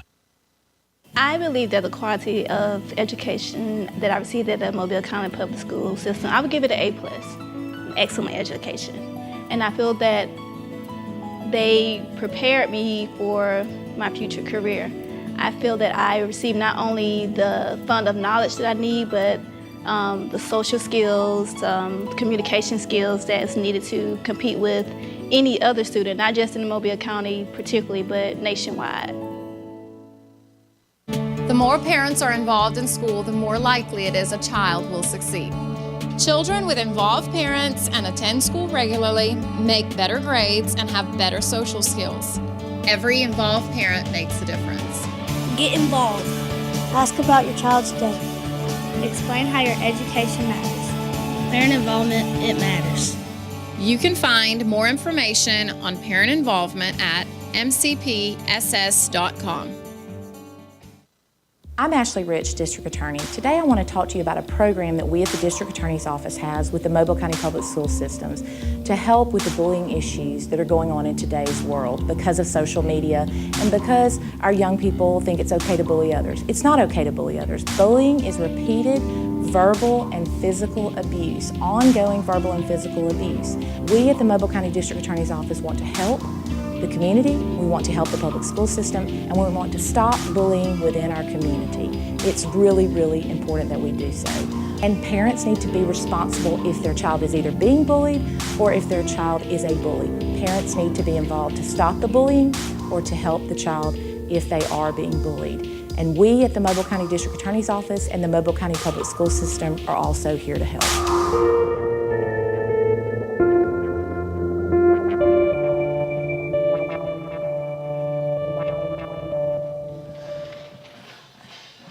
Let's take it down to the field and enjoy the sounds of the mighty Williamson Lions marching band.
That's the sound of the mighty Williamson Marching Lions band at halftime. Don't move. We'll be back with second half action headed your way soon. In Mobile County Public Schools, we are redefining ready. We are graduating college ready, career ready, and life ready. We are more than just a test score. We are earning college credit while in high school. We are working internships to get real-world experience. We are welders. We are certified nursing assistants. We are redefining ready. Do you have what it takes to be an Envision graduate? We are pioneering students to be all they can be, from 6th grade all the way to 12th grade. I definitely would recommend Envision to other students who feel the way I feel. They really work with you, and they've gotten tutors, and you have online teachers to talk to. It starts right here. It starts right now. Envision Virtual Academy. Enroll today.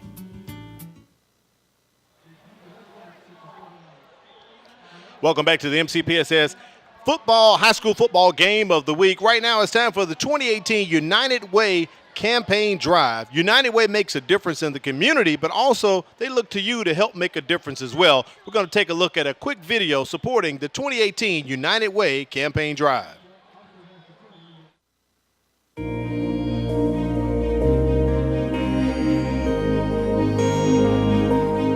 The United Way of Southwest Alabama fights for the health, education, financial stability, and access to life's basic essentials for every person in every community we serve in Choctaw, Clark, Mobile, and Washington counties. Our work is fueled by the passions of our volunteers and donors who give generously of their time, their money, and their voices to improve the lives of others. We all benefit when more people are able to access quality, affordable health care. When a child succeeds in school, when someone finds a job that will help them provide for their families, or when someone doesn't have to choose between paying bills or paying for food. Individuals cannot succeed without life's basic essentials. We fight to end hunger. We fight homelessness. We fight to provide immediate and basic needs for members of our community. In times of crisis and personal challenge. United we fight. United we win. Live united. Education is crucial for brighter, more secure futures. We fight for kindergarten readiness. We fight for reading and math proficiency for all students. We fight to ensure that every student graduates from high school. We fight for college and career readiness. United, we fight. United, we win. Live united! The health and resilience of our community is dependent on our citizens and their ability to access quality health care. We fight to promote healthy behaviors. We fight for access to quality health care and prescription drugs. We fight to promote access to addiction, behavior, and mental health counseling. United we fight. United we win. Live united. For communities to thrive, people need to be able to find decent jobs, provide for their families, and save for the future. We fight to help families get on solid financial ground. We fight to provide the tools for success. We fight so that families can plan for the future. United we fight. United we win. Live united. To have strong and stable communities, families within those communities must be strong and stable. This requires a quality education, good health, financial stability, and access to life's basic essential needs. These are the building blocks for a better community. We are addressing the issues that are too hard to face and too hard to ignore. We rise or fall together. With your support, we are reaching for great new heights. United we fight. United we win. We have one life. To live better, we must live united. Please join the fight. Give, volunteer, advocate. Live united.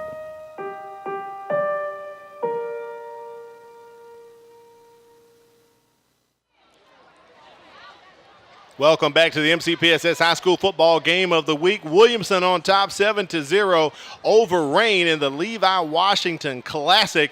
Very interesting first half, Corey, if we must say, as we zoom into the press box here at the top of Ladd Peoples Memorial Stadium. You got some stats you want to share with us? Yeah, very interesting. Williamson comes in averaging 28.8 points per game, only leading 7-0 at halftime. The Williamson defense gives up 6.6 points per game, and so far have held them to 0. You look at Williamson High School having 102 total yards of offense, 48 rushing, 64 passing. On the flip side of that, BC Rain 38 total yards of offense, only trailing 7-0 at this point in time. Wow, look at that. Second half action coming up soon. Let's go down on the field. Kimberly Dunn has an injury update for us. Yes, when we went into halftime, we saw a player being taken off of the field onto a stretcher and placed into an ambulance. I was able to go and speak with the ambulance staff and ask them who it was, and it was number 55 for BC Rain, Trayvon Gray. They said he was just experiencing some chest pain. He was running a fever. On top of that, everything looked fine as far as his vitals, but just to be safe, they were going ahead and transporting him to the hospital. So he is no longer here at Ladd. He is on his way to the hospital. Thank you, Kimberly. The update on Trayvon Gray, Red Raiders player. Corey, we always want to hear good news and that the proper and safe things are being done for the player. Yeah, Trayvon Gray, the 6'1", 283-pound junior for the Red Raiders. Our prayers, thoughts, and concerns go out to him and his family, and we wish him a very speedy recovery. Williamson receiving the second half kickoff. Back to receive for them, JaQuinton Shaw. Shaw is going to take it on the one hop. Approach the 25-yard line where he's met by a couple of Red Raiders, and Williamson will take possession here in the third quarter up 7-0. Ball at their own 34-yard line. Finishing up on those halftime statistics, Braylon Franks was 8 out of 9 for 64 yards, 35 yards rushing. Cliff Powell, listen to these numbers out. 5 out of 15, but only 7 yards passing and had 1 interception. Williamson's had 2 fumbles, 1 recovered by the Red Raiders. Williamson had 8 penalties for 55 yards. BC Rain 1 penalty for 15 total yards. BC Rain was able to obtain 1 first down offensively besides the ones that they gained from the penalty flags called against the Williamson Lions. I believe they had maybe 2 or 3 to pick up first downs on penalties there. So 1st and 10 for Williamson, ball on their own 29-yard line. Braylon Franks decides to keep this one, gets a nice block from JaQuinton Shaw. Coming to the near side here, steps out at about the 34-yard line. Corey, you just talked about those stats for BC Rain. We kind of joked about it. You know, they don't use Stickum anymore, but I'm pretty sure Coach Rick Carley gave him some inspiring words about holding on to the ball when you catch it, because Cliff Powell could have better numbers than 5 for 15 passing tonight. He's had probably 4 drops by his wide receivers. Right. And because of that, that's why his numbers are where they are. Some of those aren't his fault, but again, as the quarterback, you're the leader on this team. You have to talk to your wide receivers and let them know, guys, we got to secure that football and find a way to manufacture offensive yardage. Cedric Andrews has come in as quarterback for the Lions. Hands off to Robert Woodyard. Met at the line of scrimmage, so hopefully everything is okay with Franks. We do see him on the sideline with the trainer there. So for the moment, Cedric Andrews will remain in the ballgame. Stopped by Cam Davis again, the 6'1", 194-pound impact player. And the Williamson Lions looking at 3rd down and 4 yards to go. Trips at the top of the screen. Andrews back. Good coverage by the Red Raiders, but JaQuinton Shaw slips past the coverage, but Andrews could not get that ball to him, so it takes Williamson to 4th down. Good job of trying to keep his eyes down the field. Cedric Andrews had Shaw open, and if he would have put a little bit more mustard on that pass, Shaw would have been able to catch that football and would have been wide open. Instead, now the Lions, on their first offensive possession of the 3rd quarter, are going to have to punt away to the Red Raiders. Jacob Hatch back to punt for Williamson. Marquez Curtis setting up at his own 33-yard line to receive this punt. Braylon Franks runs onto the field at the last moment there. Play clock at 10 seconds as he goes to the top of the screen, as you can see.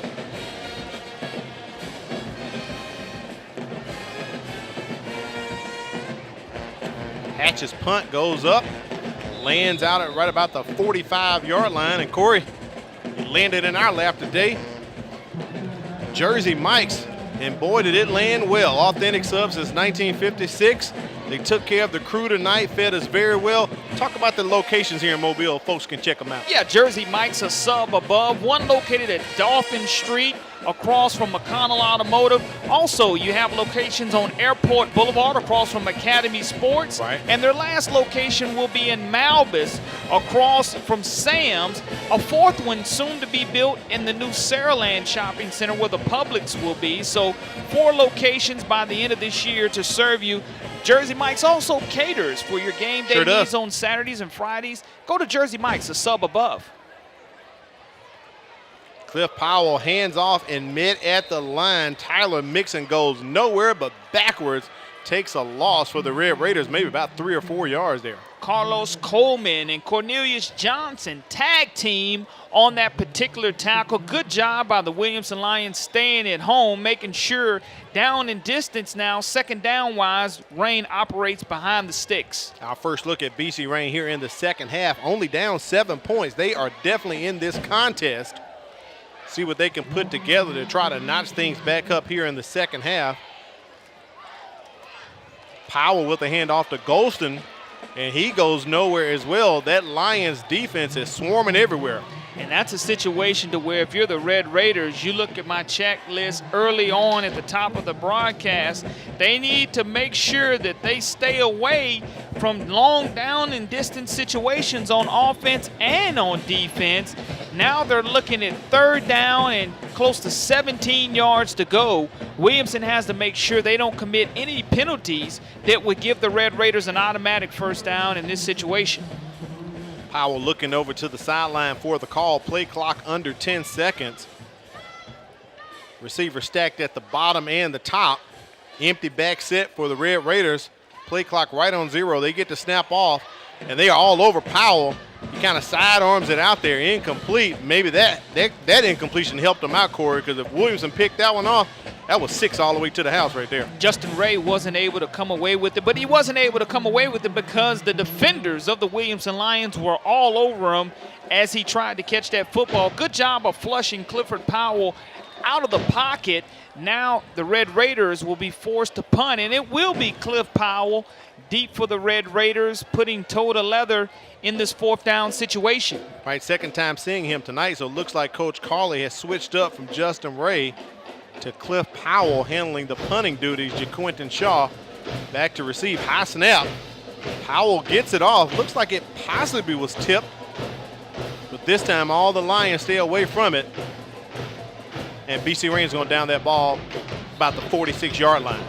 And look at the Williamson Lions coaching staff. They're not happy at all with the results of that situation because we saw them muff one early in the 2nd quarter. And because of it, now the Williamson Lions coaching staff is coming over telling the guys on the sidelines, we can't allow that to happen. We have to learn from our mistakes. The Williamson Lions nonetheless will take over in great field position. Rain is on an 8-game losing streak. It started last year with a 35-20 loss to Baldwin County. They come into tonight's contest winless, looking to pick up their first win of the season. 1st and 10, ball on the 46-yard line. And that handoff to Shaw up the middle. He goes for about a 14 to 15-yard gain. It looks like Braylon Franks is back in the ball game as well. But I see a little dirty yellow rag on the field, Corey. That's something when you look at the replay. It's a great read by Shaw, hitting the hole and accelerating, picking up what would soon to be the longest run of the contest for the Williamson Lions from the line of scrimmage. The officials are talking about it, whether we're going to have a face mask or a holding or not. Right. Jimbo Perez, looks like they're having a conference. The other 2 officials, the side judges, are going to come over and talk about it, and let's see exactly what the call will be. So they're going to wave that flag off, so the run will stand. It'll be 1st down for Williamson. One of those situations to where the side judge might have thought it might have been a face mask, the way he was turned awkwardly. I'm glad that they did pick that up and wave it off. It will be a 1st and 10 situation as the chain crew will move the sticks. As soon as they spot those sticks, we'll be ready to play. 1st and 10, ball at the 38-yard line to BC Rain. Williamson on the move again. Franks hands it off to JaQuinton Shaw. He's going to take a loss on that one, about 2 yards. It'll take Williamson a 2nd down. Now, Corey, for a second, as the officials were talking it out, I thought maybe they had saw what the game of the week brainbuster question was. We're going to have it coming up soon, so make sure you put your thinking caps on. We'll get that out to you momentarily here. We're inside the 3rd quarter, just at 7 minutes remaining in the 3rd quarter. In that last formation, Al, Williamson went 2 by 2, 2 stacked wide receivers on top of one another. And when you have that type of formation, you can look for some type of quick throw in which one wide receiver quickly blocks for another one, creating an opportunity for a cut block and a quick catch and throw by the wide receiver. It went back to that formation again. That ball is too high, cannot get it out to Anthony Johnson. And before you know it, it is 3rd and long for the Williamson Lions.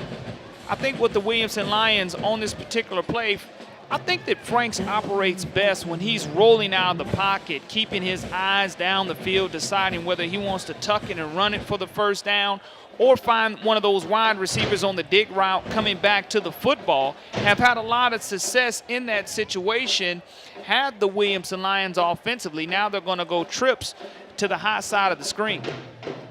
Shaw in the backfield with Franks. Franks step back, a little screen, kind of delayed screen. Shaw has a lot of green in front of him, and he gets some blocks. He's headed up to the end zone, and that is a touchdown, 42 yards on the screen pass to JaQuinton Shaw. Wow, Williamson explodes for a touchdown.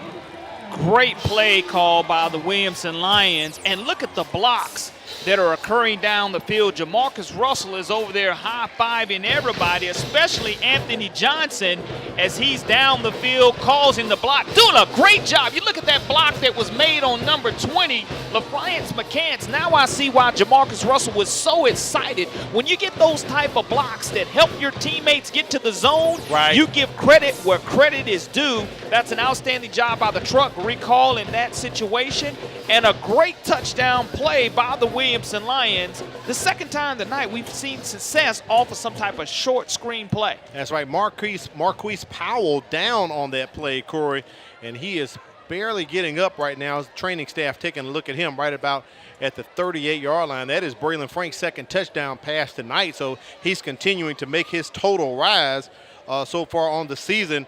He's thrown for 3 and rushed for 3. So while we have a break, we teased it earlier. Let's go ahead and put it out there. The game of the week brain buster. All right, Corey, let's get your thinking caps on. Jamarcus Russell is the state's career leader in passing yards with 10,774.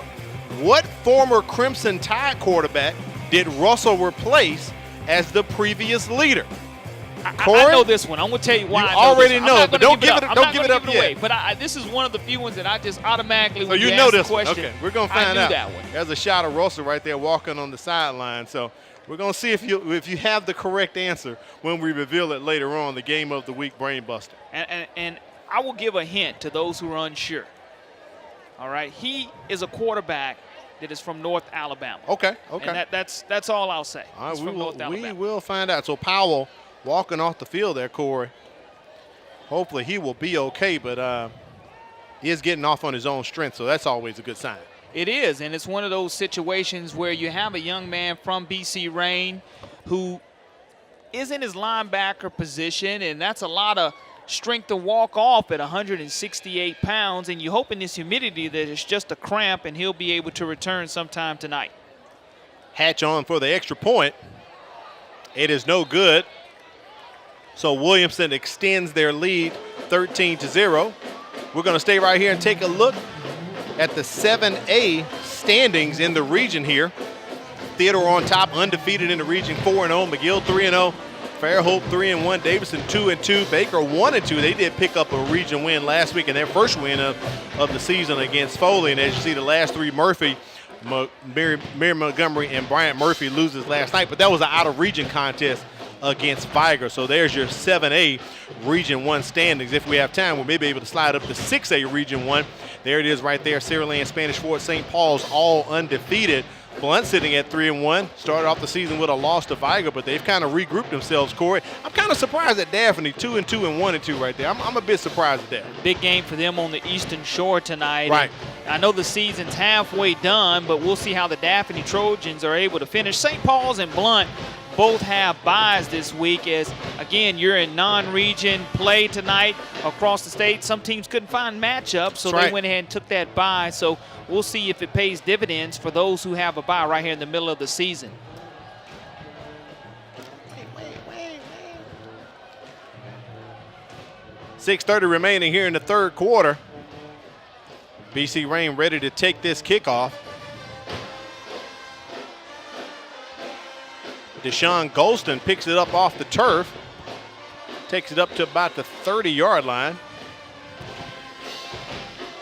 All right, Corey. Guys in the truck, I think they all know it, so I want to go ahead and reveal the answer here. Jamarcus Russell is the state's career leader in passing yards with 10,774. What former, I couldn't even finish it, Corey, and who do you have for the answer?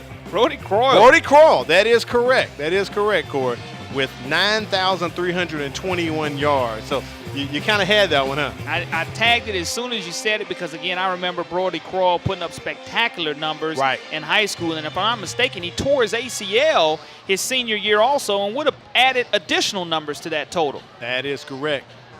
Quick pass out to Marquez Curtis. He gets it up to about the 35-yard line. Nice 5-yard pickup there for the Red Raiders. And you look at this staff that Coach Sumter has been able to assemble. A lot of former Williamson Lions. Antonio Coleman coming over a year ago. Principal Lang mentioned that. You have him running the defensive side of football as well as the strength and conditioning program. And then you add a guy like Jamarcus Russell, the #1 overall draft pick.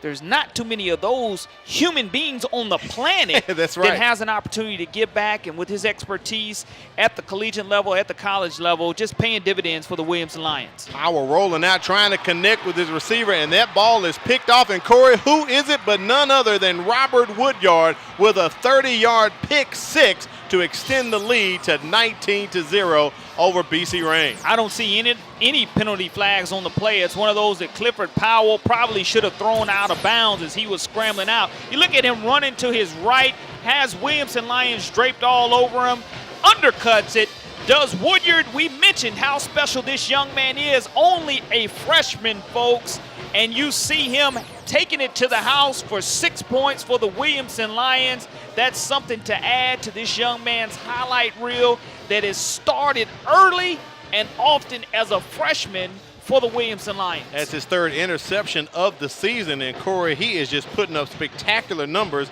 His overall 7th touchdown on the season as well. So Woodyard is a guy we got to keep our eye out on, and right now Williamson keeping their eye out on the scoreboard. They're going to try for 2 here. And Williamson has 2 shutouts this year by the defense that is led by defensive coordinator Antonio Coleman. Going for 2 of the Williamson Lions. Frank's looking for a receiver, and they do a little misdirection, and the try is good to JaQuinton Shaw, so the score increases 21-0 over BC Rain. We're going to remain here and put up the 5A region numbers. We get a moment here. Go ahead, Corey. Good 2-point conversion as you had Franks rolling to the right, and again the defenders all looking on the right side of the field. You had a comeback route on the left side, wide open. The Williamson Lions able to convert the 2 points, 21-0 now our new score. Viger sitting atop right there at 5A Region 1. Viger and Citronelle both undefeated, pretty much on a collision course to meet in a couple weeks. Citronelle has to play Satsuma next week. If they can win that game and then defeat Jackson, that would set up possibly pretty much, you could say a winner gets all for the #1 seed. But think about this, Corey. If Jackson were to some kind of way beat Citronelle week after next, Citronelle and Viger, if Citronelle could beat Viger, then you throw it into a 3-way tie. So a lot of playoff implications still up for grabs here in 5A Region 1. Williamson Lions doing a good job here in the third quarter of establishing their domain offensively and defensively, as we were only at 7-0 at halftime, and now our score quickly with 5:19 remaining here in the third quarter balloons to 21-0. We're in 4A Region 1 right now. This is where Williamson plays. They suffered their first region loss last week to UMS, right? Defending 4A state champion. And Coach Sumter said they played that game pretty good, just had some mental mistakes. 19-0, they take the loss. And next week, Williamson takes on Andalusia, and that should be a very good matchup for the Lions next week. And I'm looking forward to that matchup because, again, with Williamson dropping to 4A this year, that's uncharted waters for this school in Maysville. But it's a situation to where they've shown, even against the #1 team in the state, the UMS Wright Bulldogs, I think that game was either 0-0 or 7-0 at halftime. If Williamson doesn't self-inflict themselves with turnovers in the special teams game, that's correct, they have an opportunity to keep that score even closer against UMS Wright. That's right. Powell's last pass incomplete, and it looked exactly like the previous play where Robert Woodyard ran that pick six back as he rolled out to his right. So 2nd and 10 for BC Rain. Down 21 points here in the third quarter. Trying to get some type of motivation here to keep going and get some points on the board. Coach Rick Carley and his crew trying to get things together. trips to the bottom of the screen. They decide to hand off to Deshaun Golston. The ball pops out. Powell jumps right on top of it. So a fortuitous bounce. The biscuit drops right in his basket, Corey, at the 25-yard line. That's the second time tonight we've seen a fortuitous bounce. Look at there. Go in favor, hits that Ladd Peoples Stadium turf and bounces straight up like a basketball instead of a football. We know that football is oblonged in an odd shape, and if it lands on its corners, it bounces around on that turf, but because it laid flat on its side, Powell was able to get it right back, and the Red Raiders were able to retain possession. 3rd and 11, but here's a good thing about Powell. Corey has great hands. He also plays baseball for the Red Raiders, so he showed the good mitts right there, picking it up off the turf. Little quick snap, ball behind the receiver. It looks like there was some miscommunication going on because the receiver kept running and Powell threw it out. Situation where you need to convert those passes and stay away from putting your defense quickly back out on the field. And offensive coordinator John Williams is talking to his team, especially Justin Ray on that particular play, as to what exactly route and how it needs to be run. The Williamson Lions are going to send back their dynamic scat back, like I call him, JaQuinton Shaw, who muffed the punt early. But, folks, if he catches or fields this punt cleanly, the type of speed this young man has is spectacular. Cliff Powell back to punt for the Red Raiders.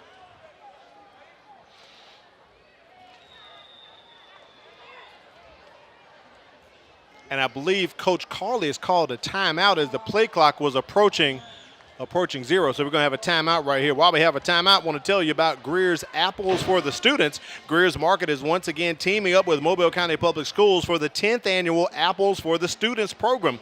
Unlike traditional fundraisers, Apples for the Students is easy and fun. Best of all, everyone in the community can take part. It's simple. You shop, save your receipts, and turn them in at school, and the school can earn valuable items like computers and school supplies. So shop Greer's Market for the Apples for the Students program. Thanks to our folks over at Future Ones for having us looking good all the time and feeling good, Corey, but more especially tonight with the light blues on as we kind of bring awareness to Prostate Cancer Awareness Month for September. So thanks Future Ones for giving us the blue tonight. Yes, we're about to end September. Light blue. September is Prostate Cancer Awareness Month, and you mentioned it, Al, how important it is to get that prostate screening, especially for males over the age of 40. Absolutely. So next couple of weeks as the month goes on, we'll have a different awareness to bring you aware of that's taking place here in the U.S. JaQuinton Shaw decides to field this one. Kind of weaving his way, gets it up to about the 46-yard line. So Williamson will take over, Corey. Their second possession, they get a touchdown, and they get a pick six, and they have extended their lead 21-0. Let's go down to the sidelines, check in with Kimberly Dunn. We've said his name a few times tonight, Jamarcus Russell. He is over here on this Williamson sideline. And I just wanted to let y'all know he's being so encouraging to these players. He'll go up to them, give them a little bit of a pep talk, some knuckles, and then, just really encourage them to get back out there and continue playing this game. Because up until 2 minutes ago, there was only 7 points separating these two teams. And so now we're finally starting to see the ball is really getting rolling for this Williamson team. And I think it has a lot to do with the positive encouragement from these coaches. You're right about that, Kimberly, as JaQuinton Shaw takes that toss. What she's talking about is something Coach Sumter told me before the ball game, not to belabor the point, Corey, but I said, what does Jamarcus and Antonio Coleman bring to the coaching staff? And he says experience, they have the right attitude. He said these guys have been in big game situations, so they can talk to the kids and help them get through, and they understand what's going on, when they need to do it, and when to turn the juice on there, Corey. So Kimberly's right spot on with that comment. I agree. I mean, you've seen it throughout tonight's contest.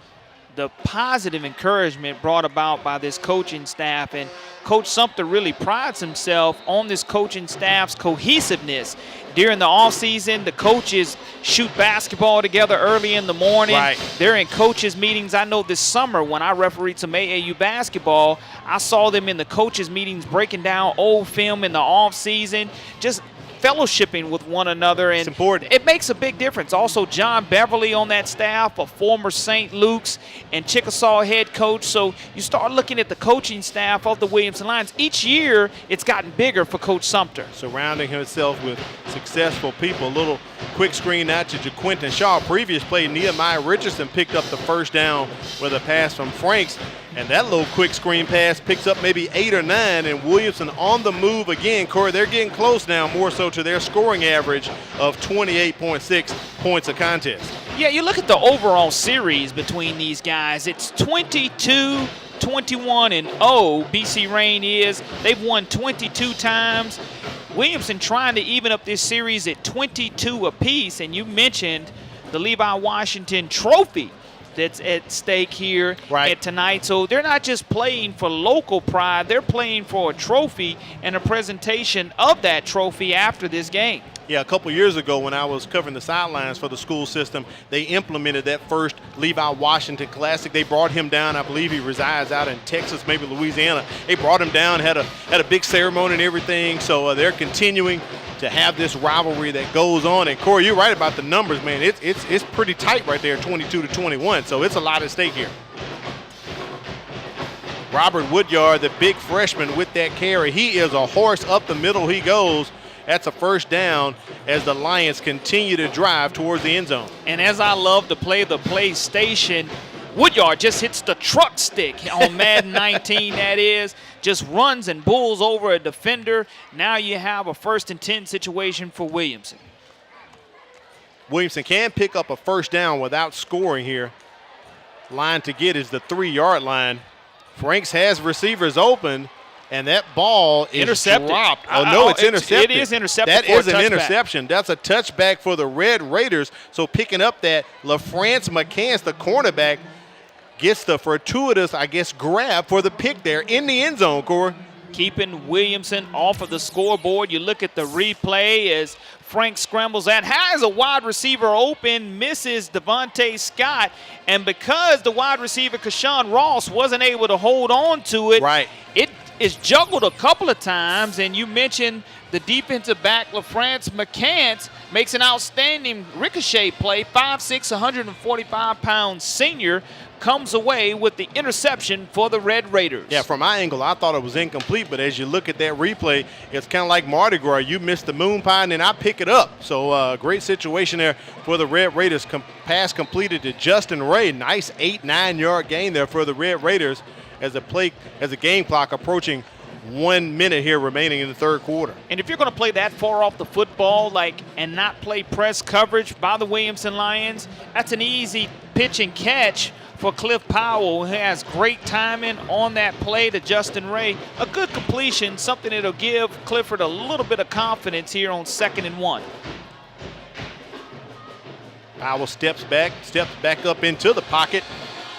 Now that ball had to travel a long way across the field to get to his receiver, and that is incomplete. But Corey, he may be thankful that ball was incomplete to Kendrell Davis. That could have been another pick 6 for the Williamson Lions. Wasn't really throwing across his body, was throwing against the grain. Like you mentioned, how far he had to throw that football, and because of it, Kendrell Davis wasn't able to come up. Good job of Cliff stepping up in the pocket, but didn't have his feet set and really couldn't put any zip on that football. And because the air that was underneath the pigskin, like you said, it was setting Williamson up for a pick 6. Now, I was surprised they threw such a long pass. It's only 3rd and 1 yard. I'm sure Powell could have picked that up himself, Corey, and look at that ball. That's incomplete, and it is 4th down. So kind of suspect on the play calling here from the Red Raiders. You only had 1 yard to get for the first down on your own 29. Demetrius Inge upends the Red Raider wide receiver, which is Kendrell Davis. And like you mentioned, at 4th down and 1, you look at the replay, just pitch and catch. A high throw by Cliff Powell kind of hangs his wide receiver out to dry.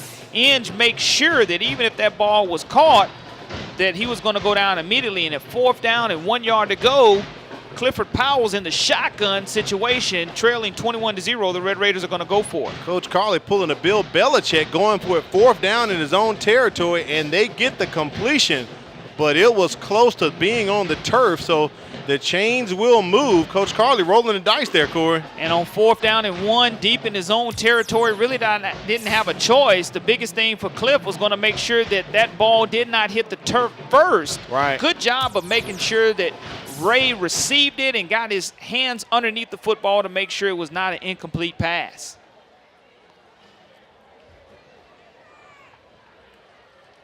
Powell throwing out. That ball juggled by the Red Raiders. Wow, unbelievable. And coming down with that pass for BC Rain, number 21, Justin McGaston. And Corey, that could have been disaster. Let's take a the replay here. This is the 3rd time tonight we've seen the Red Raiders catch the ball on some type of ricochet. Wow. Once they did it defensively in the end zone, we've seen them do it early in the first possession. Now here on the last possession of the 3rd quarter, we see the Red Raiders come away with the pigskin, and it'll move the sticks as we begin the 4th quarter of play. All right, Williamson up 21-0 right now. Let's take a look at the Alabama High School Athletic Association state polls being brought to you by the Alabama Sports Writers Association. 7A top 10. Pretty much it's kind of been the same for McGill. They've suffered one loss, just dropped down to 6th place. But at the top, Central Phoenix City sits the top right now after Hewitt-Trussville had that loss. Theodore picking up a couple votes. But from what it looks like, Corey, unless some movement happens in the bottom tier here, I don't see Theodore or Fairhope getting up into the top 10 unless some teams lose in front of them. They have the talent. It's just no one's losing in front of them to get up into the top 10. Here's the thing about the Bobcats. They have a bye week this week. That's so right. Regardless of what happens, if teams in front of them do lose, they will probably move into the top 10 and set up a wonderful matchup here coming up in a couple of weeks with the McGill-Tulane Yellow Jackets. And that looks at this point in time to be a situation for 1 versus 2 in 7A Region 1 play. So 1st and 10 ball on the 48-yard line. BC Rain starting off the 4th quarter here. Little quick pass out there to Kendrell Davis.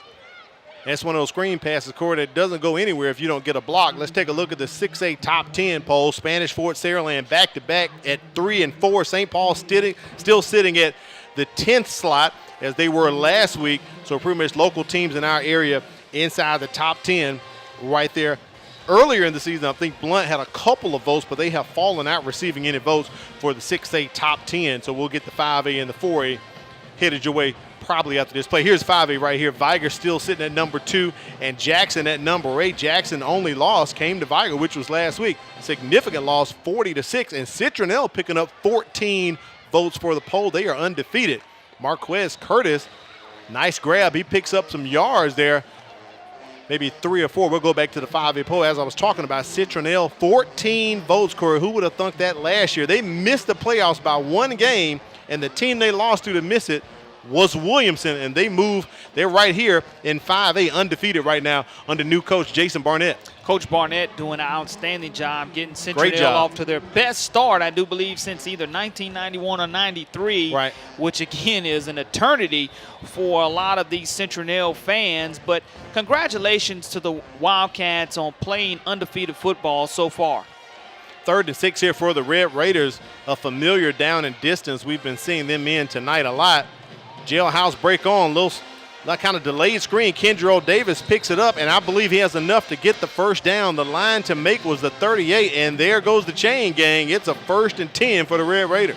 One of the things about this Williamson Lion team is yards after catch for the Red Raiders, not a lot of it. As soon as initial contact is made, that's where you're going down. There's a quick look at the 4A top 10 poll. Williamson picks up a couple votes, 3 votes right there. On top, no surprise, UMS Wright defending state champion. Hillcrest Evergreen as well. And Andalusia right there with 7 votes. That's who Williamson will play next week. So big contest for them in 4A Region 1. Curtis picks up the pass, and the Lions don't bring him down. They let him get the first down, Corey.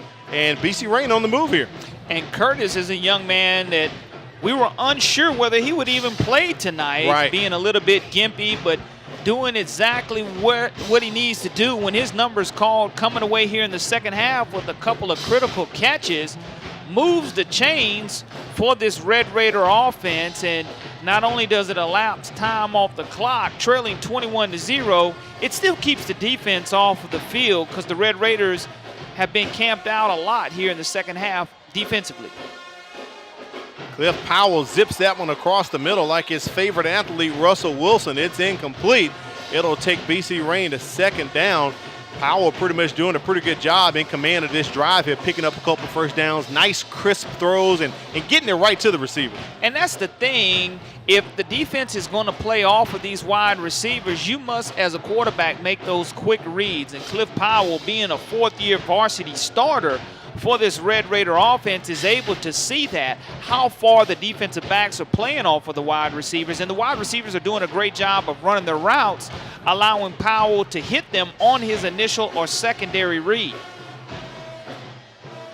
Second and 10 for the Red Raiders. Deshaun Golston picking his spot. Look at him, Corey. He's weaving like Pac-Man. He picks up a couple of yards. And that'll bring BC Rain to third and short here. This drive started at their own 20-yard line after an interception in the end zone for a touchback in the latter part of the third quarter. And the Red Raiders still driving right now. Deshaun Golston on that replay, the 5'6", 164-pound senior, shows his great shiftiness in the hole, eluding defenders like you mentioned, like Pac-Man. Those aren't Ghost, Inky, and Blinky that are chasing him, though. You're right about that. It is the Williamson Lions. Cliff Powell, he's got a man in the end zone trying to get it to him, and he does. That appears to be a touchdown, 19-yard touchdown to Marcus Powell. And the Red Raiders are on the board, Corey, at the 8:23 mark. Great play call as they found the weakness, and that's a 19-yard touchdown pass.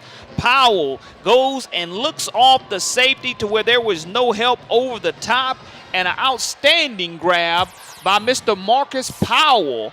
And you look at him making that catch for the touchdown for the Red Raiders. A much-needed shot in the arm. Now they're trailing 21-7. And a great offensive drive by the Red Raiders. Extra point up from Douglas Escalante, and it is good. So the Red Raiders on the board with 7, but Williamson still in charge, 21-7. You're watching the MCPSS High School Football Game of the Week.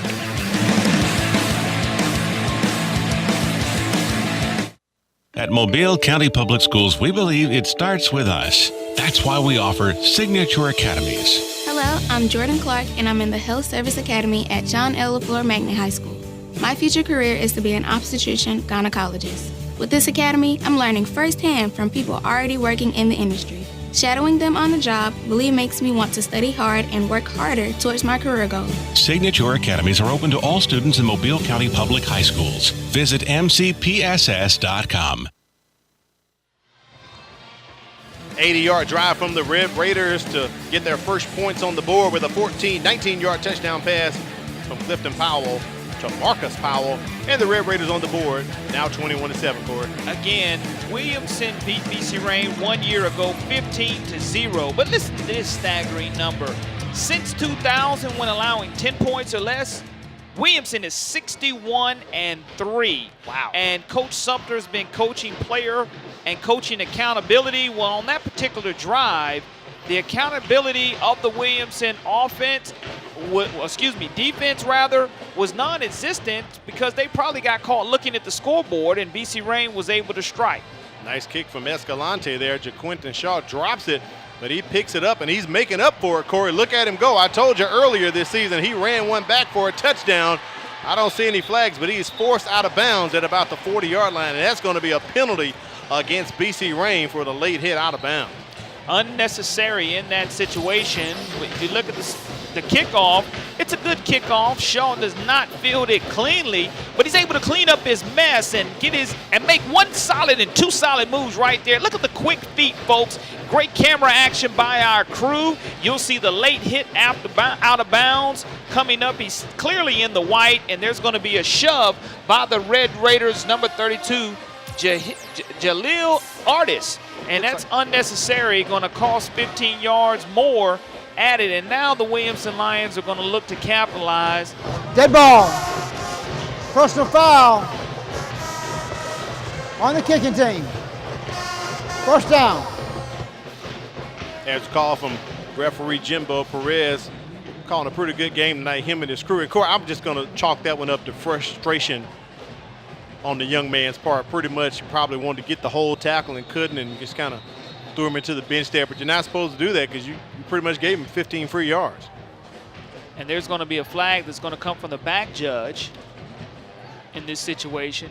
It's going to be against the Red Raiders. I think illegal participation. Too many players on the field. That's correct. On the offense, remains first down.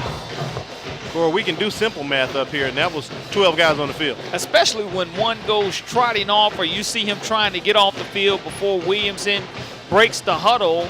Weren't able to do so, and because of it, another 5 free yards. 1st and 5 now for the Williamson Lions from the Red Raider 19. They are in the red zone already. They were attempting to score on their last possession, and Franks threw the interception, so he throws that one up high. The ball is caught, but out of bounds, and the young man takes a hit right into the padding back there, Corey. Nehemiah Richardson, he gets up, but he's going to have to walk that one off to the sideline. He's a bit dazed there, Corey. Look at him. And that's even though the padding was there, that's very similar to what we saw at Bryant-Denny Stadium with Dylan Moses, the linebacker from the University of Alabama, running into the padding and security guard. You look at Frank's throw into the back of the end zone. He's able to come away and secure the football, but as he gains his balance, his head runs right into the padding, and the padding falls on top of him. So the young man just has to get his wits about him. That's a great catch out of bounds, and he's going to take a time to take a deep breath. Glad to see that he's not seriously hurt and able to get up and walk that off. Yeah, I saw him go into that fence and kind of come back on his ankle a bit as the officials back at the fence trying to repair the padding right now. Stoppage and play, and they just said forget it, just let it go. So maybe they'll try to get some lad staff to address it, but before they do start play, they're going to pick that padding up, Corey, as we're observing here from our press box. There's a shot from the cameras. Try to get it situated for the safety of the player. So Richardson comes to the sideline. As you can see him, a bit gimpy. Maybe I think his ankle kind of got buckled up underneath him. He wants to walk that one off. Yeah, it's been very humid. We had rain earlier, even though this is a turf surface here at Ladd Peoples Stadium. When you come that close and your balance takes you forward and your momentum carries you forward, he had nothing to brace him but the fence. Right. And again, just glad that wasn't more serious. JaQuinton Shaw takes that handoff, and he is met by the Red Raiders in the backfield. Richardson on the on the trainer's table right now. They're taking a look at that leg and that ankle, so hopefully he'll be doing it. So it looks like it's his knee, Corey, as they're taking a look at that, so hopefully everything will work out for him. I believe Coach Sumter has called a timeout right now, and he wants to talk to his kids. 3rd and 8 ball on the 19-yard line. We have a break right here. Let's look at the remaining schedule for the Williamson Lions. They play in 4A Region 1. We talked about next week, that big game with Andalusia, Neal, Hillcrest, Evergreen, all region games for the Lions. So they're about to somewhat go through the gauntlet coming up here, Corey. Yes, the Williamson Lions in this non-region game, like you mentioned, the big one against the Andalusia Bulldogs on the road at W.S. Neal, at Hillcrest Evergreen, who did win the 3A state championship, if I'm not mistaken. That's right, they moved ago, up. That's because right. UMS Wright did win the 4A state championship. So it'll be an interesting matchup, a tough road to hoe in front of the Williamson Lions. And here's the remaining schedule for Rain. Remember, they play in 6A. They are the smallest school in the state playing in 6A.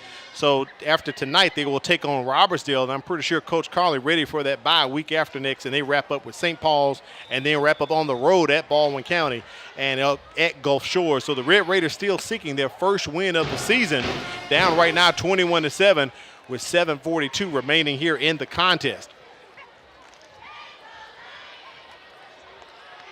Franks cannot find a receiver. He's trying to get out of the grasp of the Red Raiders and cannot. Corey, he was out of the pocket. I'm surprised he didn't just throw that ball away, but he takes almost about a 20, maybe 25-yard loss with that sack on that play. Good job of Cam Davis, one of our impact players at the beginning of this game, squaring Franks up, and Franks holds that ball out like a loaf of bread. Luckily, it was not knocked away by the Red Raiders, and he didn't eat it and was not able to eat it, but it brings up a 4th down and probably 17 or 18 yards to go now for Williamson. It's going to nonetheless bring up a punting situation. Shot right there of Nehemiah Richardson getting that leg stretched out, so hopefully he will be okay. I'm pretty sure with Williamson up 21-7. Coach Sumter probably won't be bringing him back into the contest tonight, Corey. You look at my checklist early in the game, I said they needed to stay healthy throughout the game because one player equals two. That's right. And on this Williamson defense, he is a factor offensively. Doesn't look to play a lot of defense, but when you take away one of the weapons offensively for the Lions, next week going into region play, you don't want to see that happen. Hatch gets a nice punt off. Can the Lions down it? Oh, great special teams play by Williamson, putting that ball right about the 6-yard line. So great punt by Hatch right there. And the Red Raiders backed up against their own end zone once again, starting off. The trainer, Kurt, doing a wonderful job of evaluating and assessing the injury to the wide receiver for the Williamson Lions, that being Mr. Richardson. And we just hope that everything's stable in that knee and he'll be just fine. But BC Rain now takes over deep in their own territory. Let's see what type of pressure the Lions are able to apply. Ball set squarely right there at the 6-yard line. Cliff Powell takes the snap, trying to reach Marquez Curtis. He does, and he is hit right at the 10-yard line, but he picks up a couple with that pass, so it's second down for the Raiders. Jacob Hatch coming up from his safety position, the 6'2", 170-pound senior. Powell throws a great ball, but as soon as Mr. Curtis turns around, he's upended by this Williamson Lion defense, and Mr. Hatch was able to gain 4 yards on the play. Second down and 6 yards to go for the Red Raiders. BC Rain picked up their first points on the last series, and that ball is live. That's a live ball, not a touchback. That's a fumble recovered in the end zone. And Corey, I thought that was Hatch for a second, but Jordan Bell, that's a touchdown. Ball comes loose out of Cliff Powell's hand. Bell limping a bit there, but he's going to limp to the sidelines after scoring 6 points. And you look at Cliff Powell, the ball just almost slips out of his hand. Not quite sure if he wasn't able to grip that football, trying to throw it. There was no forward motion. As we take a look at the replay, great pressure comes immediately by this Williamson defense. Derek Young Jr. gets pressure. The ball flops right into the hands of the Williamson Lions, and because of it, Jordan Dubose Bell is able to score 6. That's the second defensive touchdown or non-offensive touchdown for the Williamson Lions tonight, and that's huge when you're looking at the score. So the 2 turnovers Williamson has benefited from, they have capitalized and picked up points, Corey, as you just talked about. But the flag comes out before the kick, so it's a false start against Williamson. So that will put them back 5 yards. The PAT was actually good, but they'll have to do a re-kick here.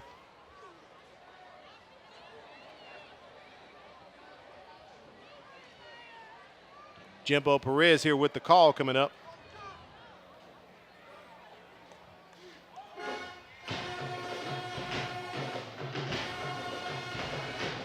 The one thing about legendary lad, Corey, we don't have a net to catch the balls after they go through the upright, so the young man had to run up into the stands and get the ball. So that's one delay we have. A true ball boy at its best. So we'll have a do-over right here for the extra point for a Hatch. And does not make it past the crossbar. So 27-7 is the score. We'll take a break and be back with more action. You're watching the MCPSS High School Football Game of the Week.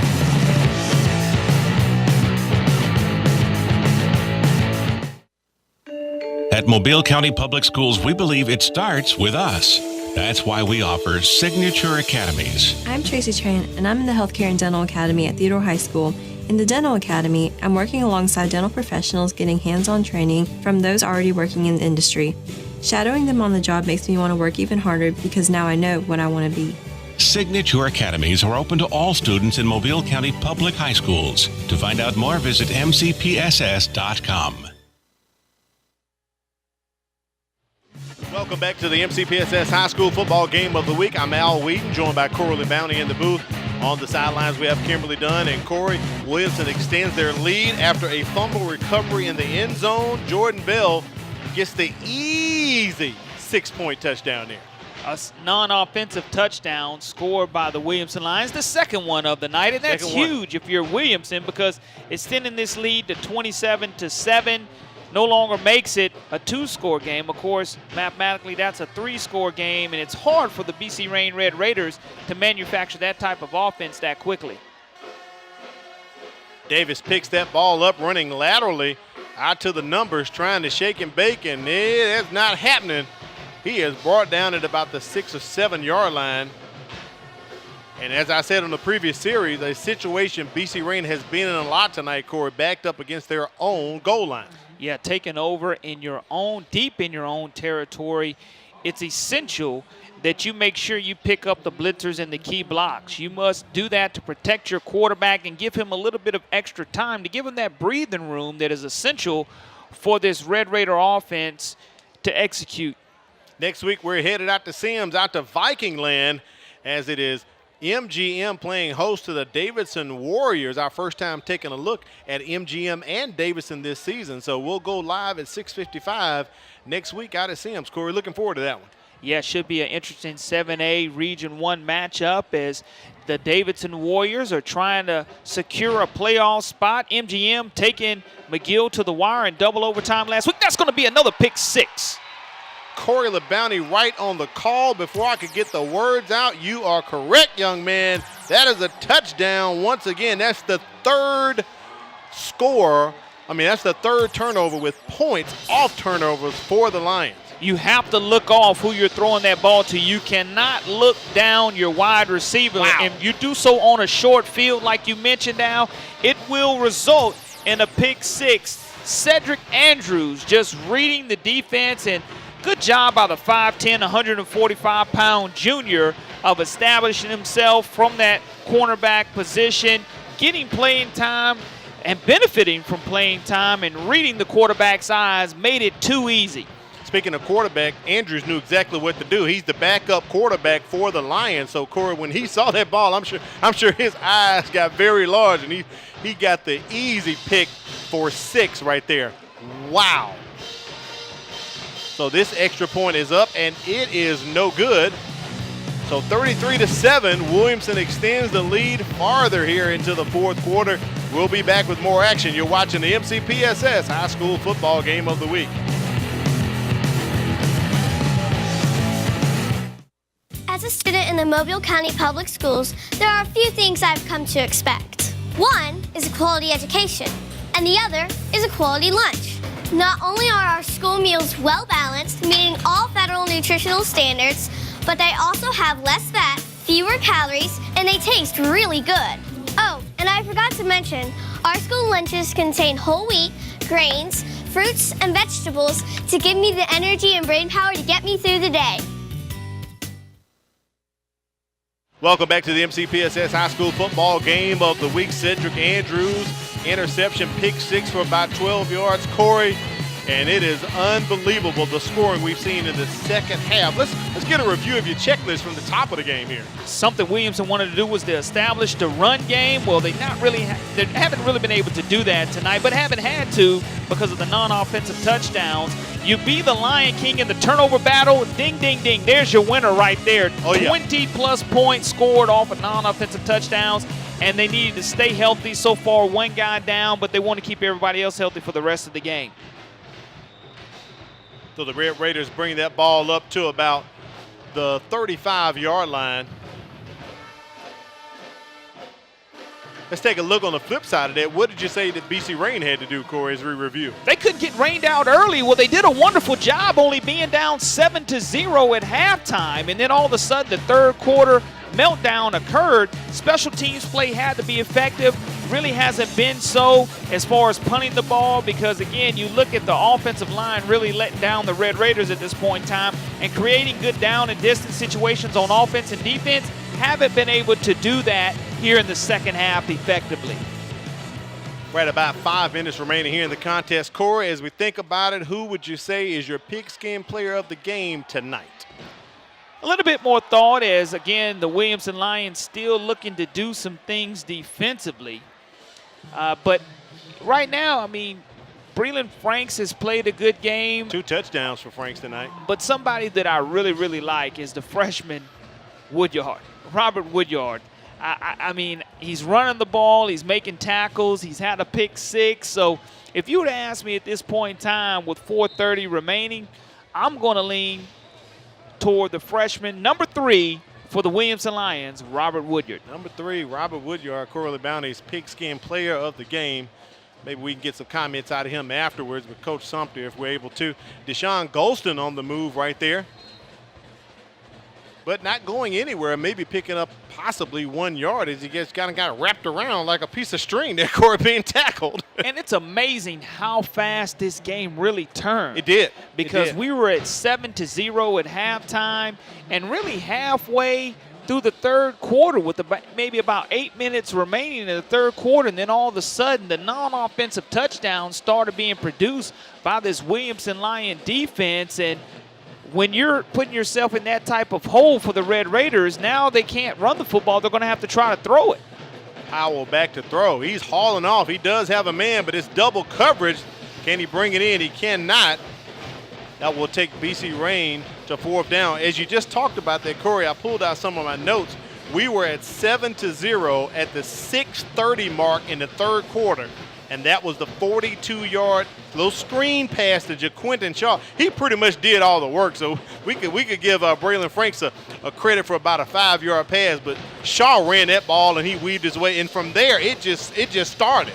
And on that screenplay that you mentioned, that was the play that Anthony Johnson, the wide receiver at 6'2", 170-pound ninth grader, made a spectacular block down the field, holding on to the cornerback, making sure he didn't get called for a holding penalty, but keeping his hands high and tight, securing that block, and getting the praises of Jamarcus Russell on the sidelines while doing it.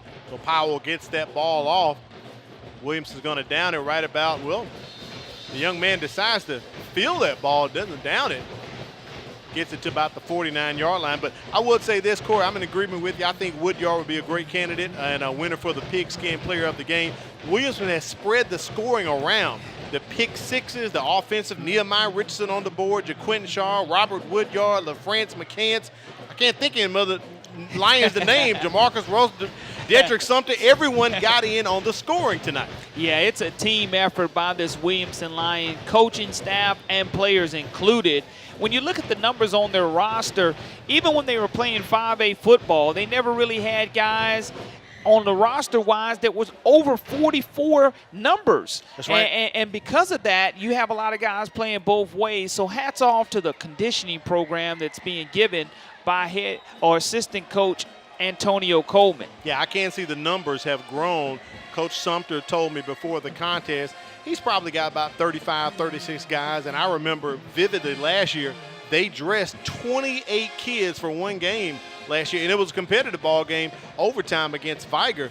But they put up a good fight and possibly could have won that game. But you can see the numbers growing here for the Williamson Lions, and it's a good look for them. Good look for them. I think that drop down to 4A is exactly what they needed for the program. Well, not only that, as far as from a numbers standpoint on the field, you look at the numbers in the stands, and this Maysville community increases also. A couple years ago, I remember Coach Sumter's is in his 7th year at Williamson and has made the playoffs the last couple of years. And when you get off to this good start like this Williamson Lion program has, this will put them overall at 4-1.